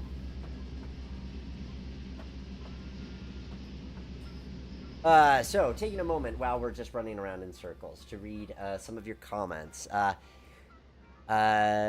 Millennial Modeler. It is equally expensive, but at least the DCC systems are interchangeable. Yes. In fact, what I've done with mine, and I think I showed this on the live stream, is I took a cheap cabinet that I was able to get off of probably Amazon, 2 drawers, and the top drawer has a conventional transformer in it. We'll go a bit faster than that. It has a conventional transformer in it, which could power. You could use either for regular DC mode or as straight power for DCC. And then the bottom has double pull, double throw switches, so that you can switch between the two modes of power. And then on the end of the box, I've created this plug so that I could take it, unplug it from one layout, and plug it into another layout. So I don't have to like unscrew wires and screw wires. It's just as simple as unplugging and replugging.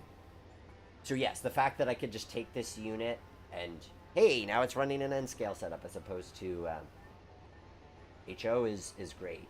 To me, like it's not the biggest thing to switch scales. If I'm saying like I'm building this layout and that's it, and it's not a sort of, oh, I'm going to go down the rabbit hole of now I need this an N and this an N, but I'm getting it just so I have two mainline road locomotives and one switcher, I can contain it. Like, then I'm not going crazy with now I need this, now I need that. So we'll do one more circuit and then we're going to go down the thin branch with our gorgeous Virginian heritage unit there, which all of the heritage units have been done for Train Z, so you could check them out on jointedrail.com. And they have bundle packs, so if you get more of them at a given time, they're cheaper. That's a nice locomotive. I mean, it does look a little weird going around the tight turns, but it works, and it's nice. This is fun. Oh, hope you guys are having as much fun as I am. This is a fun little layout. Okay, so now we're going to come down the thin branch, and we're going to do our switching work. So I need to make sure I'm rooted for the main. So as decreed in the operating Bible, the thin branch train runs from Rogers to staging, swaps the cars there, and waits to return later in the session. So yes, we have the actual thin branch. When those directions were written up, the HO thin branch was a thing. So we have the thin branch, but we still are going to use staging for to represent a couple of those mines. So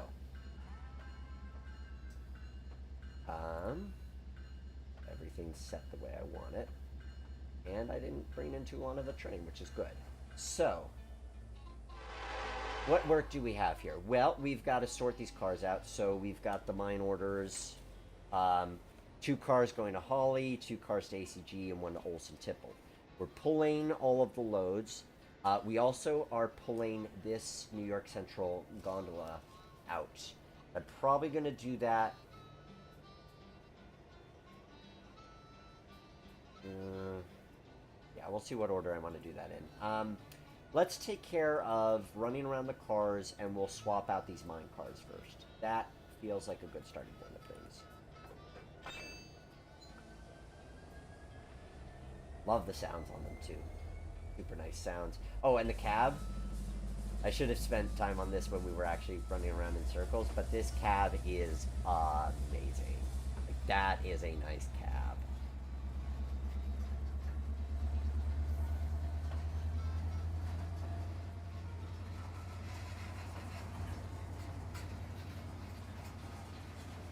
And you can see the working control gauge. Oh, I want to show how cool. The detail in this is so astounding. Wait for it. The detail in this is so astounding that if we look at the fuel gauge, we're going to walk up right next to the locomotive. You can see how much fuel is in the locomotive. That is not a solid, a permanent texture. That actually changes with the fuel level in the locomotive. So this is an amazing model. Like, the detail in this is second to none. This is done by a guy named Audi. He is phenomenal. He is a phenomenal modeler. John Overman, Roger Station is a nice scene. Oh, thanks. Yeah, I think it's a great scene. I think it's great for just watching trains go by. It does work well in that regard. Mr. Railyard, what would be the best layout design for young children? I have a second cousin who loves trains and would like to get into model railroading. Um, Very, very basic. Because they're probably not going to want to get into ops right away. So something that is easy to build, something in which the trains can easily be reached from the outside. There was this great track plan I saw for Railway Modeler magazine based on the Whiz Beach and Upwell, and you had a circle of track. There was a circle of road outside of the circle of track, so if kids want to play with cars, they can play with cars on the road, and they're very easy to reach. The trains are easy to reach. Your switches are on the outside. You don't have anything going in. Your inner inside the circle is like a town of some kind, or maybe a hill, but make it simple. Make your track work bulletproof. Maybe use something like Bachmann Easy Track, sectional track. Make it really simple, because you want it to be fun for them, and you don't want to be personally attached to it in a way where you're worried that they're gonna break stuff. It's got to be fun. So that is my suggestion on that front. I'm realizing that if I push this whole train into the Sewell stage, in which I don't consider cheating, I consider this, let's pretend the mines have extra yard tracks here, but we're going to push the whole train in there, and that way when we're grabbing these loaded cars, we can put them on the right side of the caboose for the return trip. Christina Hartley, I've got the layout I'm making in a screenshot worth state, and it's not really much currently. Well, if it's fun, then that's what matters. But yeah, a great question, Mr. Railyard. I hope that great to map out the project in your mind so that if there's ways they can help with building it, doing really basic things like spreading ground cover or something like that, then that's worth sharing with them. Obviously, I don't know what the age of your second cousin is, so but let's assume that they're younger. Giving them basic things, great way to get them hooked on the doing part of building a model railway.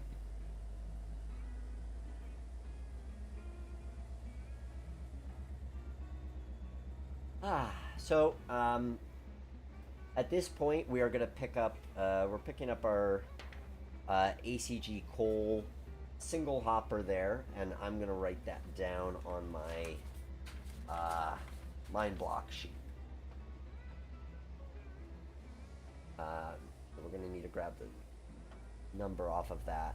That's the only thing that makes me fearful with N scale is I know the detail's great.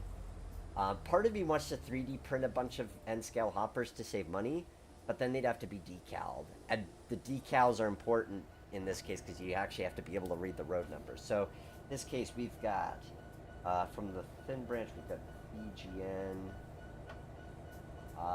34285.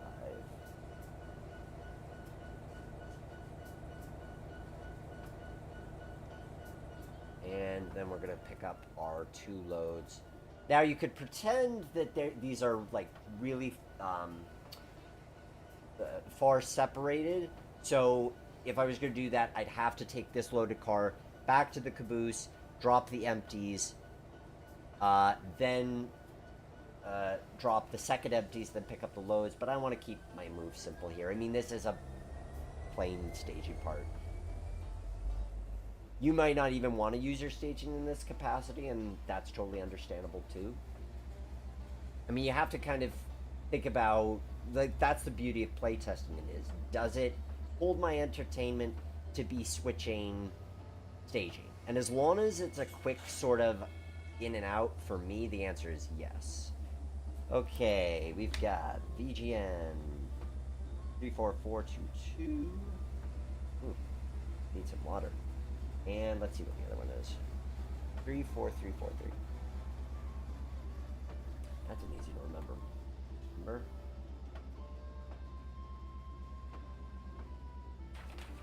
So what are you guys picking up from this? Does this give you ideas for your own layout and how you build ops and so forth? Um, I will say for me, this is definitely a layout that stood the test of time. Like I built it, I love it. I love how it looks. It's an art project layout in the sense that it looks attractive. Like the design of it works. I think that you'd put it in a living room, or you'd put it in a room where non-modelers are going to see it and go, oh, that's pretty.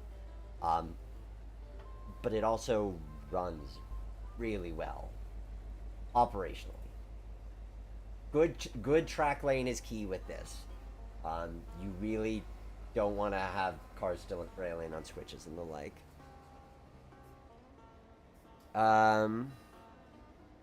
Jimmy says, for kids, as long as they...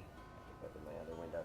Don't eat small things. I'd say get a hold of a bunch of old Plasticville buildings. That's a good idea, yeah. The Plasticville stuff is really good in that regard.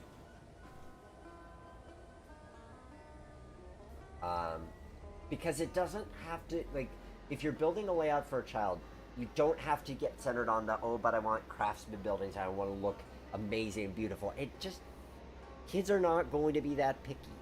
They want to play. They want to have fun. So giving them something that they can play, like, don't, use super expensive models on it. Buy cheap Tyco HO stuff. That way, if it breaks, it breaks. They can learn from that and then graduate to the nicer stuff. All right, so we are dropping off. Let's see, we're dropping off one car for... 2 cars for ACG Cole and 1 for Olson Tipple. So we'll do the ACG drops first. And the Olson Tipple. We're going to bring these 3 cars back here. I'm probably going to... I'm debating if I want to put that gondola on the end of the train or not. It's easier if I don't. And we're going to go with easier tonight. So that's what we're doing. Okay. Bringing in our 2 hoppers into ACG.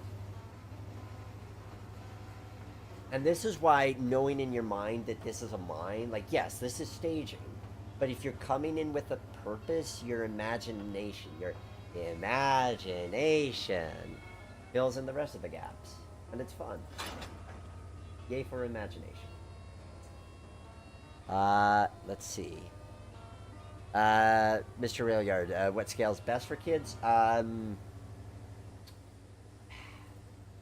or O, I would not try N. I mean, S is a reasonable size, but you don't have cheap trains for S in the way that you do for HO or O. O is larger, but it's built tough. But you need more room for it. But it also takes tighter turns. But it can be more expensive. I'd say HO if you're on a budget. O if you want big. Yay, big things. Especially, depending on how old they are. Yeah, G-Scale, I mean, so John Overman with G-Scale, yeah. G-Scale could work. So, depends on your budget, your space. I mean, the advantage with G-Scale is being able to do stuff outdoors, which could be fun. Get your kids into gardening. If your partner's into gardening, that could be a great way for them to introduce, you're bringing the trains and they're bringing the green thumb. That could be kind of fun. Okay, so I've got these 2 empty hoppers here, and I've got these 2 loads I gotta pick up here from Polly. I think I'll do that next, and then I'll get the gondola, and then we'll be done with that side of switching. I think next I'm gonna switch back to our trainmaster, and we're gonna bring in our we're gonna do the switching at the bigger mine, and then we're gonna bring that in, and we're gonna weigh some cars. We're gonna weigh in on the subject. I'm realizing I could have made my life easier by not bringing the whole consist forward. Yeah, we're gonna do that. Yay for the fast forward button. A little bit more. Okay. So we're going to pick up our 2 loads from Mount Holly. So this is a neat little module here. I mean, this is the type of thing that could you do, like this could stand as its own and you'd still have enough to do with it. You'd probably, like you could even have it so the tunnel doesn't actually go anywhere, and then this leg is what goes off to your staging. That'd be one way to build it. You need head-end room on one end or the other of your runaround, but there's a lot that you could do with this, because at the end of the day, it's a very, oops, went too far back. It's a nice, simple design, but gives you some interesting moves, especially if, say, oh, I had to do this the last time I was playing with this railroad. This car, the car staged here needed to stay here, but I needed to swap out the box car, so pulling that car out, grabbing the box car, and then having to respot that. There's a lot that even a module like this offers. I think it's something like 2 by 6, so it's not a big footprint. Hello 2026 Productions. You did not expect to see an ES44 on switching duty. Well, this is actually an SD70 Ace. But you have the right idea, a modern diesel locomotive. Well, since Jointed Rail is kindly sponsoring this episode, I thought, let's have some fun in Virginian territory with the Virginian Heritage Unit. We'll get back to our train master in a moment. So, but it works. Like this does not feel out of place. And the mine runs, you know, you go into West Virginia, some of these mine runs are using, they're using 6-axle power. It's just, you don't think of it because you don't typically see them. And you think of 6-axle power as mainline kind of stuff. But if it weren't for the really tight turns, this wouldn't look out of place. It's just having all the tight corners. It does look a bit odd, but I like it. It's cute. It does it for me. But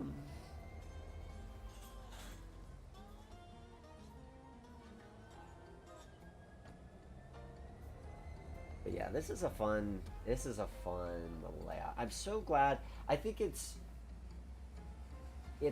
quite possibly, in my book, the best project layout that they ever did. There's some that I haven't really examined in detail. I was just reading recently about the Winston, oh, I forget the name of it. It was their 2017 project layout, the Winston-Salem. Yes, Winston-Salem southbound. They did a switching layout. It was a nice design. I thought that was good.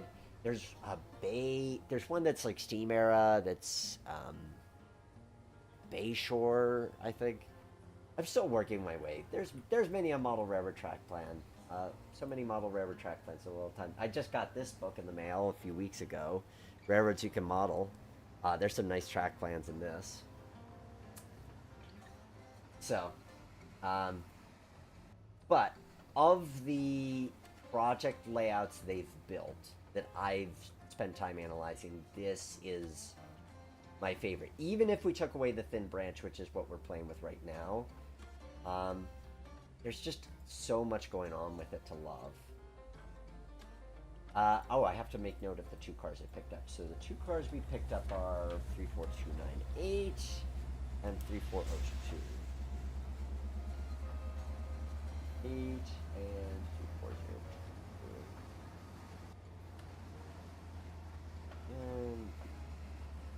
Okay, so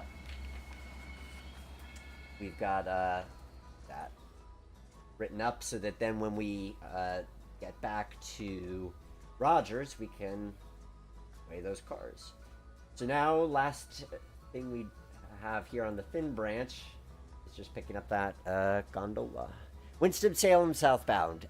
Thank you, John Overman. Yeah, at first when I heard about it, I thought it was a fictional railroad. No idea it was a real thing.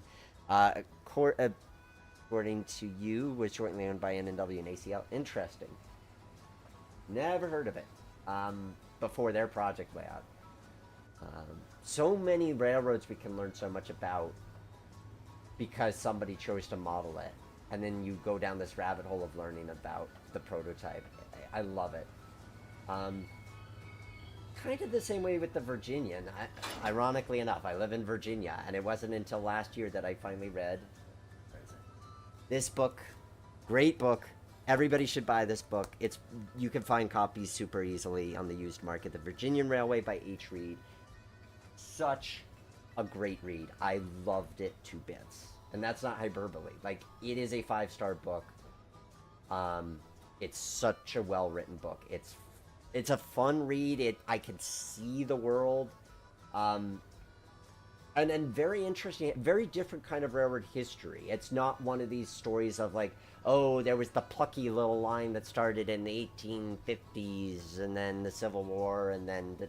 No, it started in the 1900s. It was completed in 1909. It had electric locomotives. It had big steam locomotives. It had a lot of fun.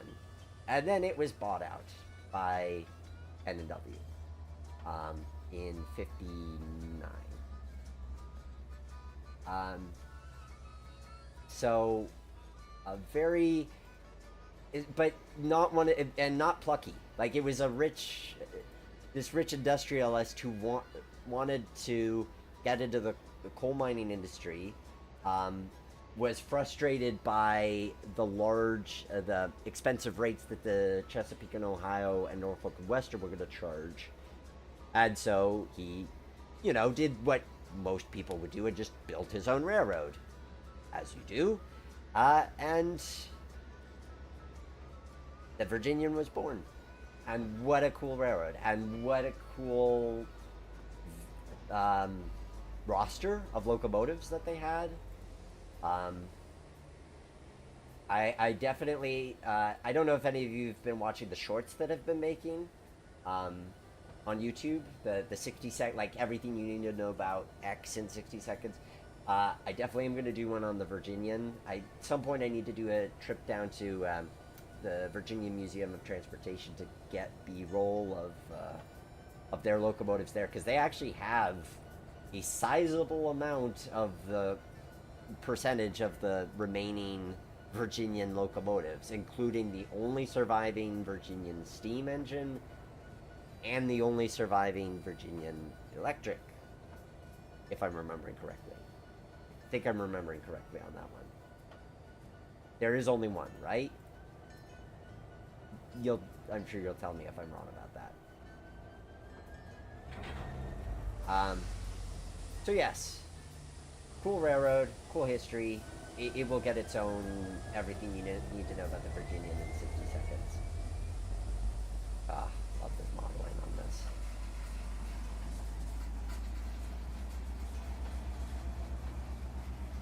So if you want to play with this train layout yourself, I am pleased to let you know that you can. If you go to patreon.com/theroundhouse and become a supporter of the Roundhouse podcast, as well as Great Train Layouts Live, essentially, this layout is available for download today, and you too can be switching cars. Maybe you want to play it as a Virginian. Maybe you want to play it as the Reading Railroad. Maybe you want to play it as C&O. The choice is yours. You can download it and play with it. It will come out in a month or two on GreatTrainLayouts.com, but if you want it today, that's where you should get it.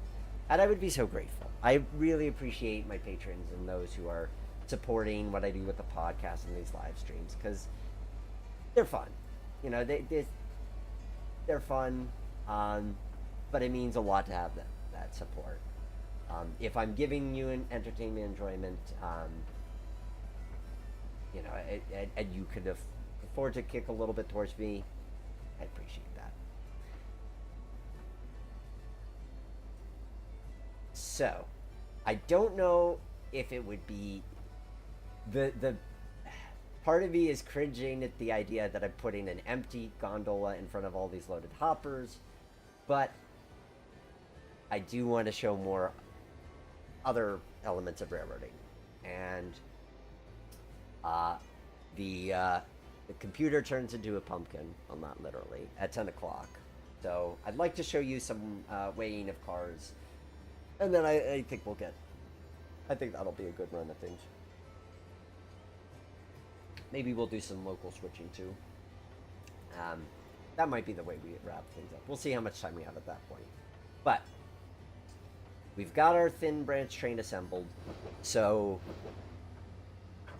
you could see how somebody could be working on the thin branch and you can have things going on in the rest of the layout. But if you are like me, living in a place where you don't have a lot of nearby friends who are into model railroading and who you could bribe to play trains with you, or it works as a sequential thing. Like, you just have to sort of abandon one train, you go do another thing, then you go back to the other thing. And I find that fun in the sim, and I think I would find that fun in real life too. But there are opportunities where you can split up the ops. And it works from that sense too. Okay, we did it. We have now switched out the thin branch. That train is made up and ready to come back in. And we could just bring it back in. Let us look at the order of operations. So, according to the operating sequence for the Virginian, as published in, I think it was, again, May of the 2012 model railroader. The thin branch train runs from Rogers. Staging, swap cars, we did that. The sweeper returns to Rogers and weighs coal loads with the help of the yard crew. Then the yard crew assembles the north branch train. They already did that. The north branch train runs from Rogers to Kelly, and then the yard crew switches local industries. But you know what? I feel like, do I want to switch to local industries now, or do I want to get back to bringing that train in?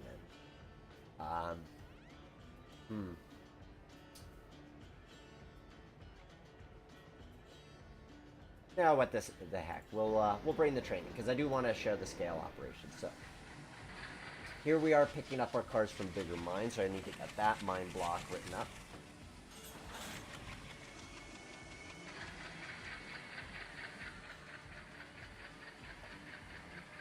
And our car from here is going to be number 34.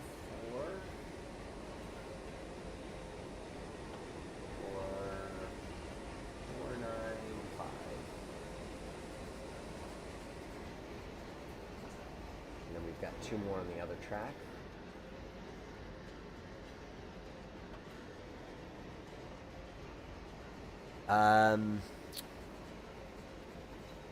You're right, Jimmy. There's two Virginian electrics that survive. So there's the Conrail painted one that IRM has. You are correct about that.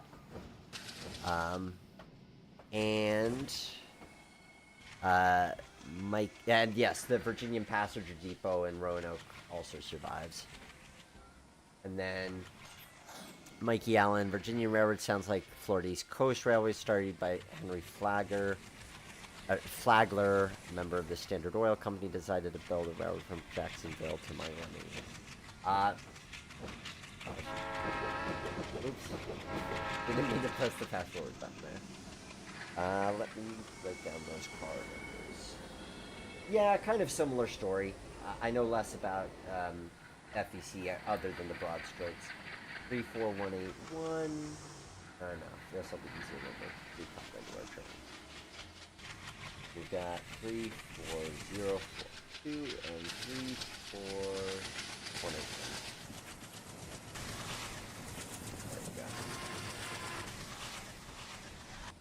Alright, so now we've got our sweeper reassembled, just about, and we're going to bring that into the yard and weigh it. Let me make sure my switches are set, because knowing me, they wouldn't be. I've been doing good today, if I'm allowed to pat myself on the back. We haven't derailed anything yet, we haven't run off the end of the track. I'm pretty pleased with myself in that regard. I'll throw that switch even though I don't begin. So, off we go.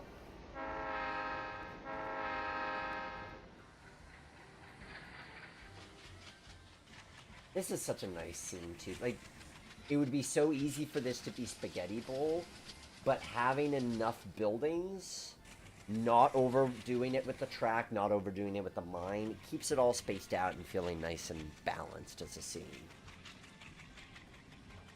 All right, now going back to the other side. Now, let's talk about this weight station. So, part of what attracted me to the Virginian as a track plan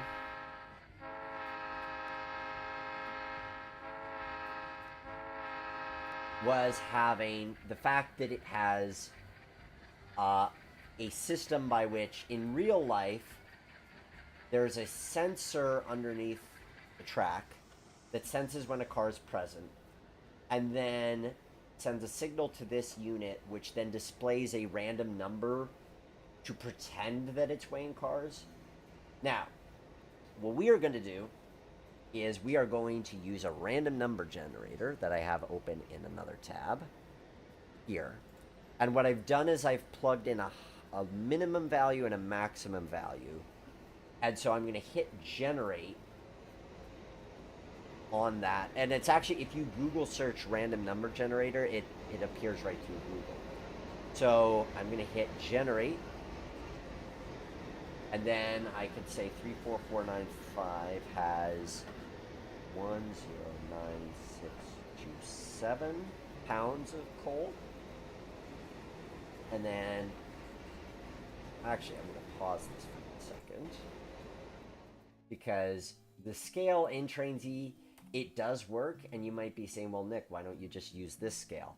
Because all the cars are fully loaded for convenience sake, and you also note it's kind of a sliding thing. But I'll show it for just for kicks and giggles, just so you have something to look at while I'm doing my pen and paper. 34181, I need to hit generate on that. That's going to be 103,503.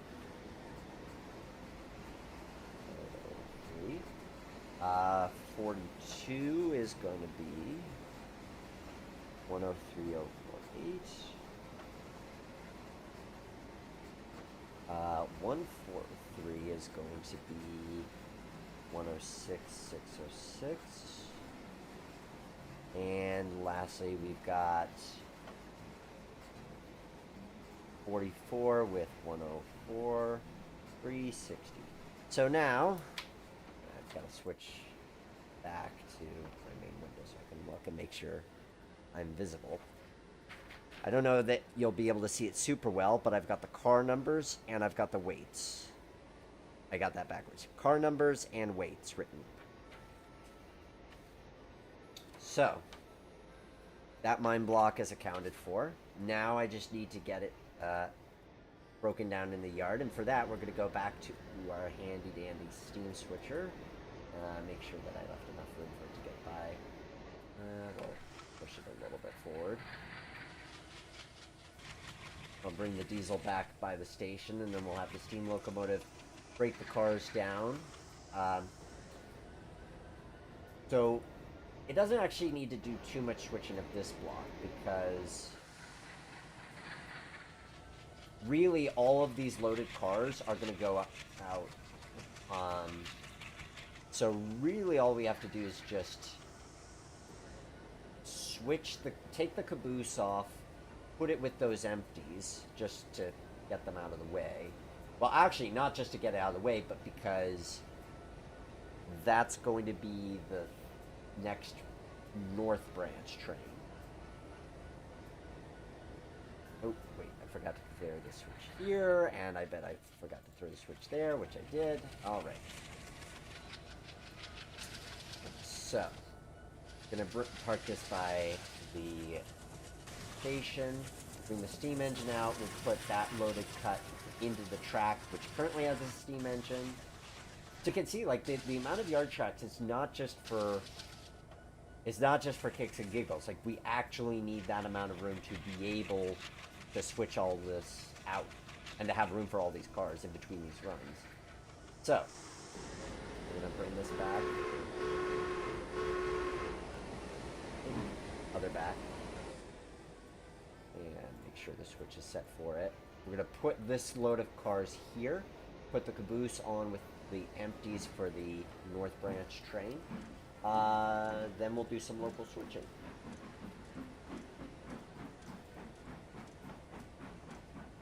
So you see, this is an involved process of running this railroad. And even if you didn't have the thin branch, maybe you had to focus on just one piece at a time. Even if you didn't have the Turtle Creek module, you could simulate a lot just with the mine runs to here and a staging yard coming off of this end. You still have the ability to have these two separate road trains or mine runs plus your local switcher. And there's enough to do within that. Why did I spoke too soon on the derailment front, didn't I? Well, I haven't seen Rudy yet to say that I need to get the P cup. So nobody saw that. If it's not reported in text, then it did not happen. And let's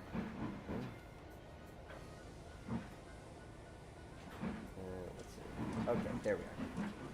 I love the fact that we have these Caboose Industries ground throws in the game. This was actually the layout that made me... So as I've talked about before, I dabble in 3D modeling. I'm not an artist capable of, say, this. That is beyond my skill set. But I can do basic shapes. So, and I have Caboose Industries ground throws, so I took little measurements, and I just took my time, and I was able to make an actual ground throw switch. And it makes me happy that we have the actual Caboose Industries ground throws in the game. Because it just adds that nice little bit of model railroading touch to it.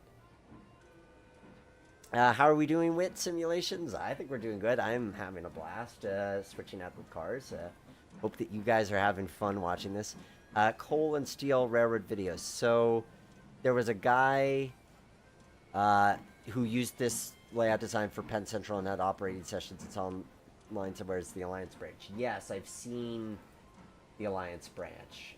Not in person, but I've seen him post about it. And yeah, I love that.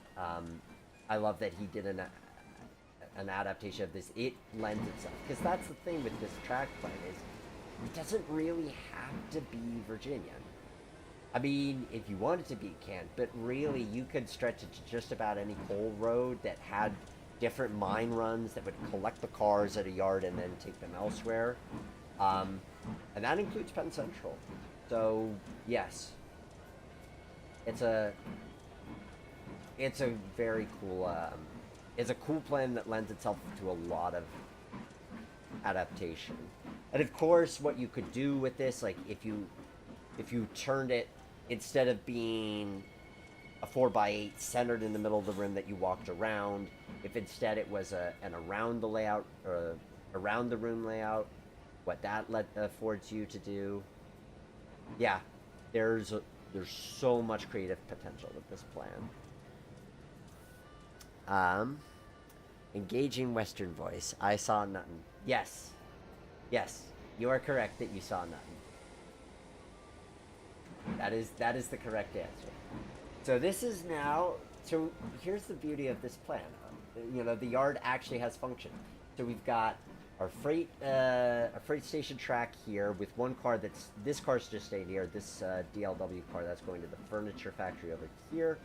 This is our thin branch... or our North Branch train made up, ready to go. We've got coal waiting for the next main line run to Sewell's Point. This is our mine run to Bigger Mine. So those could all be part of the same train or not.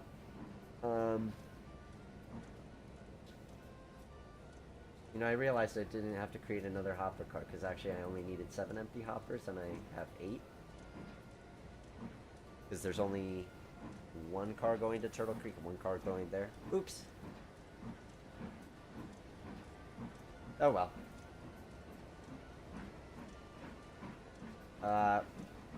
Turtle Creek could get an extra car. Or I could just switch it out. Oh, nope. I put it on the wrong track. I meant to throw this switch over here and... We've got these loaded cars, those empty cars for bigger mine, and then we have 2 loaded cars, um, or 1 loaded car from yesterday, and these 2 box cars, which also need to go out on the next train to Sewell's Point. It's going to be a big. You've got these small mine runs that add up into these large mainline trains. It's kind of neat.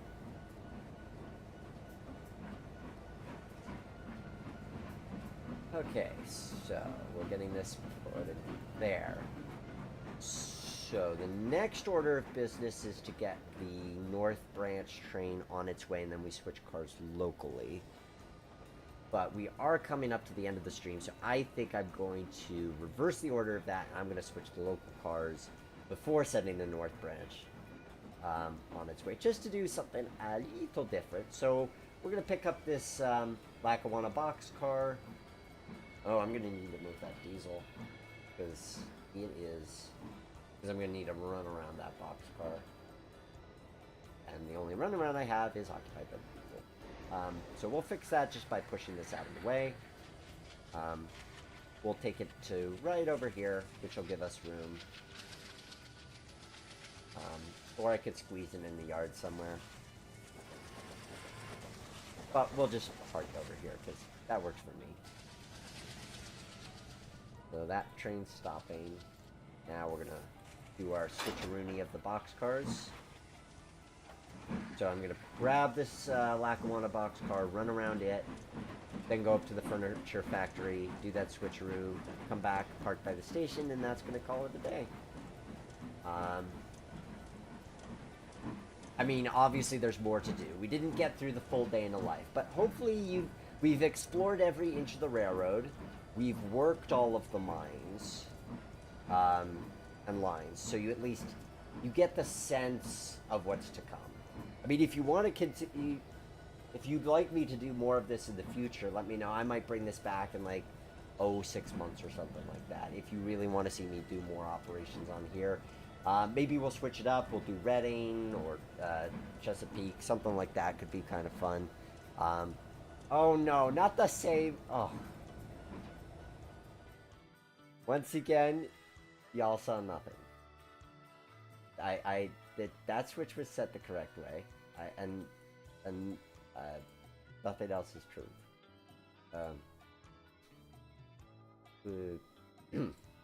Anyway, yes, that switch is now thrown the right way. I mean, it was always thrown the right way. Millennial Modeler, close friend's grandfather, who is an executive with the Bessemer Lake Erie Way. Oh, I'm sorry to hear that.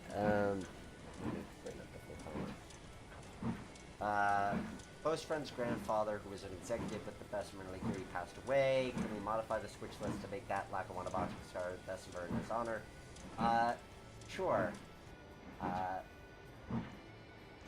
Absolutely. And sorry to hear about your loss and that.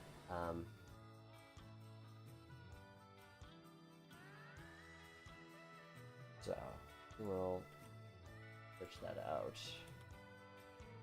Gonna leave 40-foot boxcar. Do you know what position they had with the railroad? It's interesting just because I just finished reading the Roy Beaver book about the Bessemer and the short on the Bessemer. So there we go. Bessemer boxcar in honor of your friend's grandfather. Hope that you got to hear some stories at least about his time with the railroad.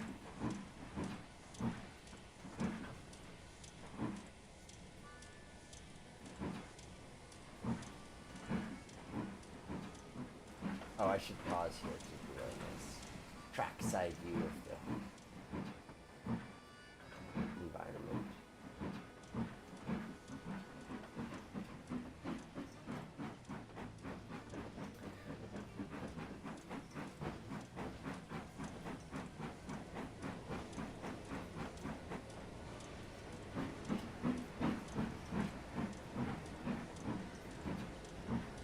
Okay, so there's our Bessemer boxcar that's going to the furniture factory. So it's getting swapped with the Santa Fe boxcar. I'm gonna run around it. You'll note something I did with the turnouts as well, because it helps. It's yes, in Train Z we have these giant green and red arrows to tell us which way it's going. But let's say I'm not hovering over the switch and I want to know which way my switches are aligned. I've painted one side, because I've seen this done in real life, one side of the switch is green and the other side of the switch is red. So even if I can't see which way the frogs are lined, or which way the points are, I can see the color, and I know, okay, these tracks are lined for the main. Just like here, I can see these two tracks are lined for the main. Oh, I should put on the valve, that seems fair. Oh, I appreciate that that's not a fender bender, Jimmy. I know who I can turn to as an ally when it comes to understanding the difficulties of switching. Let's fast forward that reversal. I got up to a bit of high speed run.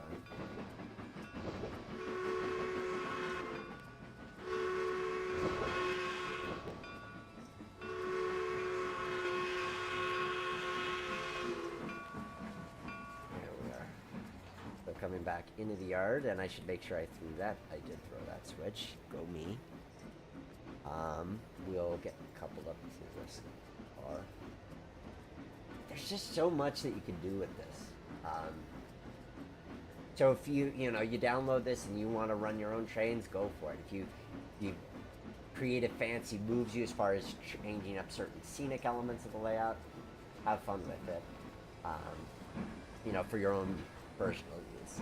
If you want to re-release something of mine, please ask me before you do.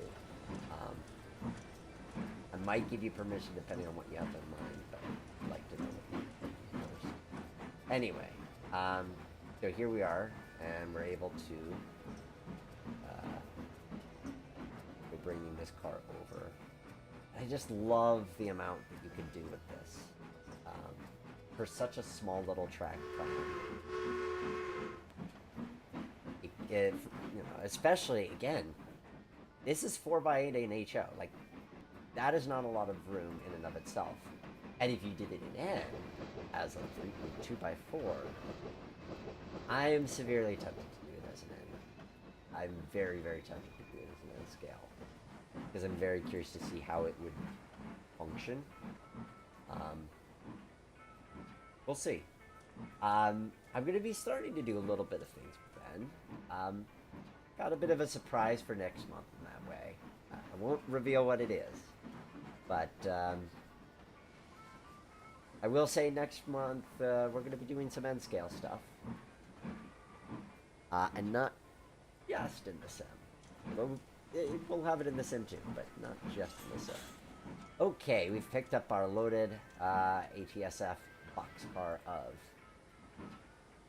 furniture, and then we're gonna set it out, and then we're gonna have to run around it too, although I'm probably not gonna do that as part of this stream, because we are at 10. I'm just gonna swap the cars, we'll go by the station, and we'll call it a night. If there's anything else you want to see before I end the stream, type it up and let me know, because I'm happy to show something else off on this layout if it's quick. I do want to get things wrapped up. But this has been fun. I'm hoping, I would love to get this weight station actually working in Train Z so that it could weigh the cars, because you see that there are scripts in place to weigh cars. I'd love to make this actually function so that rather than my random number generator technique, I can just randomly have the numbers generated in Train Z, and that'd be so much fun. We'll see. Hopefully that could be a thing that happens at some point, because I think it'd be cool. But I didn't want that to be the holdup before releasing this. So again, if you want to download this, go ahead and if you support me on Patreon, and you can sign up today, and you'll get the route today. That would be great.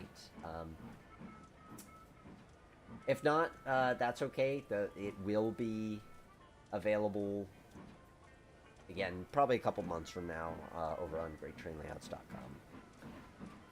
And as I say, if you're watching this and you're like, oh, that looks nice, I'd love for you to help me plan my layout, do layout design, or just I have a layout design and I want you to do pre-visualization.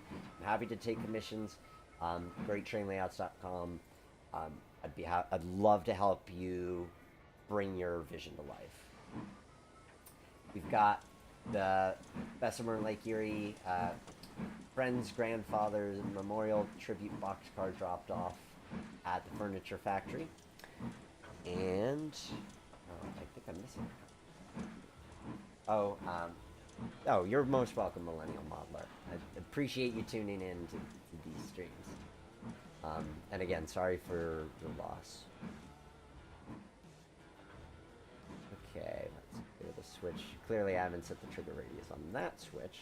Most of the other ones I have. Gonna get coupled up, parked by the station, and that's gonna be our stream. But I hope that you've enjoyed this as much as I have. This has been, it's nice to just play with these layouts. And this one is one I come back to on a regular basis. It's just fun. Like this one, it just plays so well. I really like it. Even in Train C, let alone contemplating building it IRL.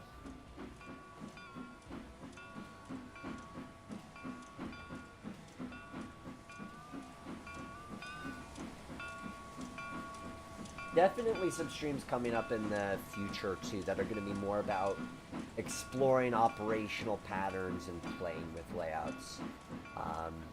There's one that I was playing with a couple months ago that I definitely want to do a stream around that. It's a big layout that I haven't shown on live stream before. So that's one that I'd like to do. I've got a couple of British layouts that I've built that I'd like to show off, and play through those operating schemes. That might be a good pair of layouts to play. So, last look around before we call it a night. So just a quick kind of flyby of what we have here. This is the Virginian Railway as modeled by the crew at Kalmbach. Model Railroaders project layout for 2012, focusing on building this 4x8 in HO scale with this previously built 2x6 as an addition, and then they later went on to make this 2x6 addition here with this 3-track staging yard. It is so much fun. I could very easily continue playing this layout for the rest of probably have at least another hour of work, because I have to re-yard this car, have to get the north branch train out, bring the thin branch train in, assemble it as the outbound empty, or as the outbound loaded train. I mean, there's probably a good another hour and a half in running this, and that's real time. Like, and we've already been running it for an hour and a half, so yeah, a good 3 hours as a single player thing. But it's fun. It's so good to be here with you guys. It's great to do this. So I want to last shout out to Jointed Rail. Thanks them again for sponsoring this live stream. Creators of the S2 that we were playing with earlier, and this absolutely gorgeous Virginian Railway Heritage Unit. You could go to jointedrail.com and see their products. And I want to thank those of you who are supporting on Patreon. If you go to patreon.com/theroundhouse, again, this layout you can download today if you are a member. And lastly, I want to thank you guys for tuning in. This has been a lot of fun. I'm always open to your suggestions about if you want to see more layout builds, more playthroughs, mixture of the two. I'm here for you. I'm here for having a good time. With that said and done, thank you all for tuning in. Have a good night.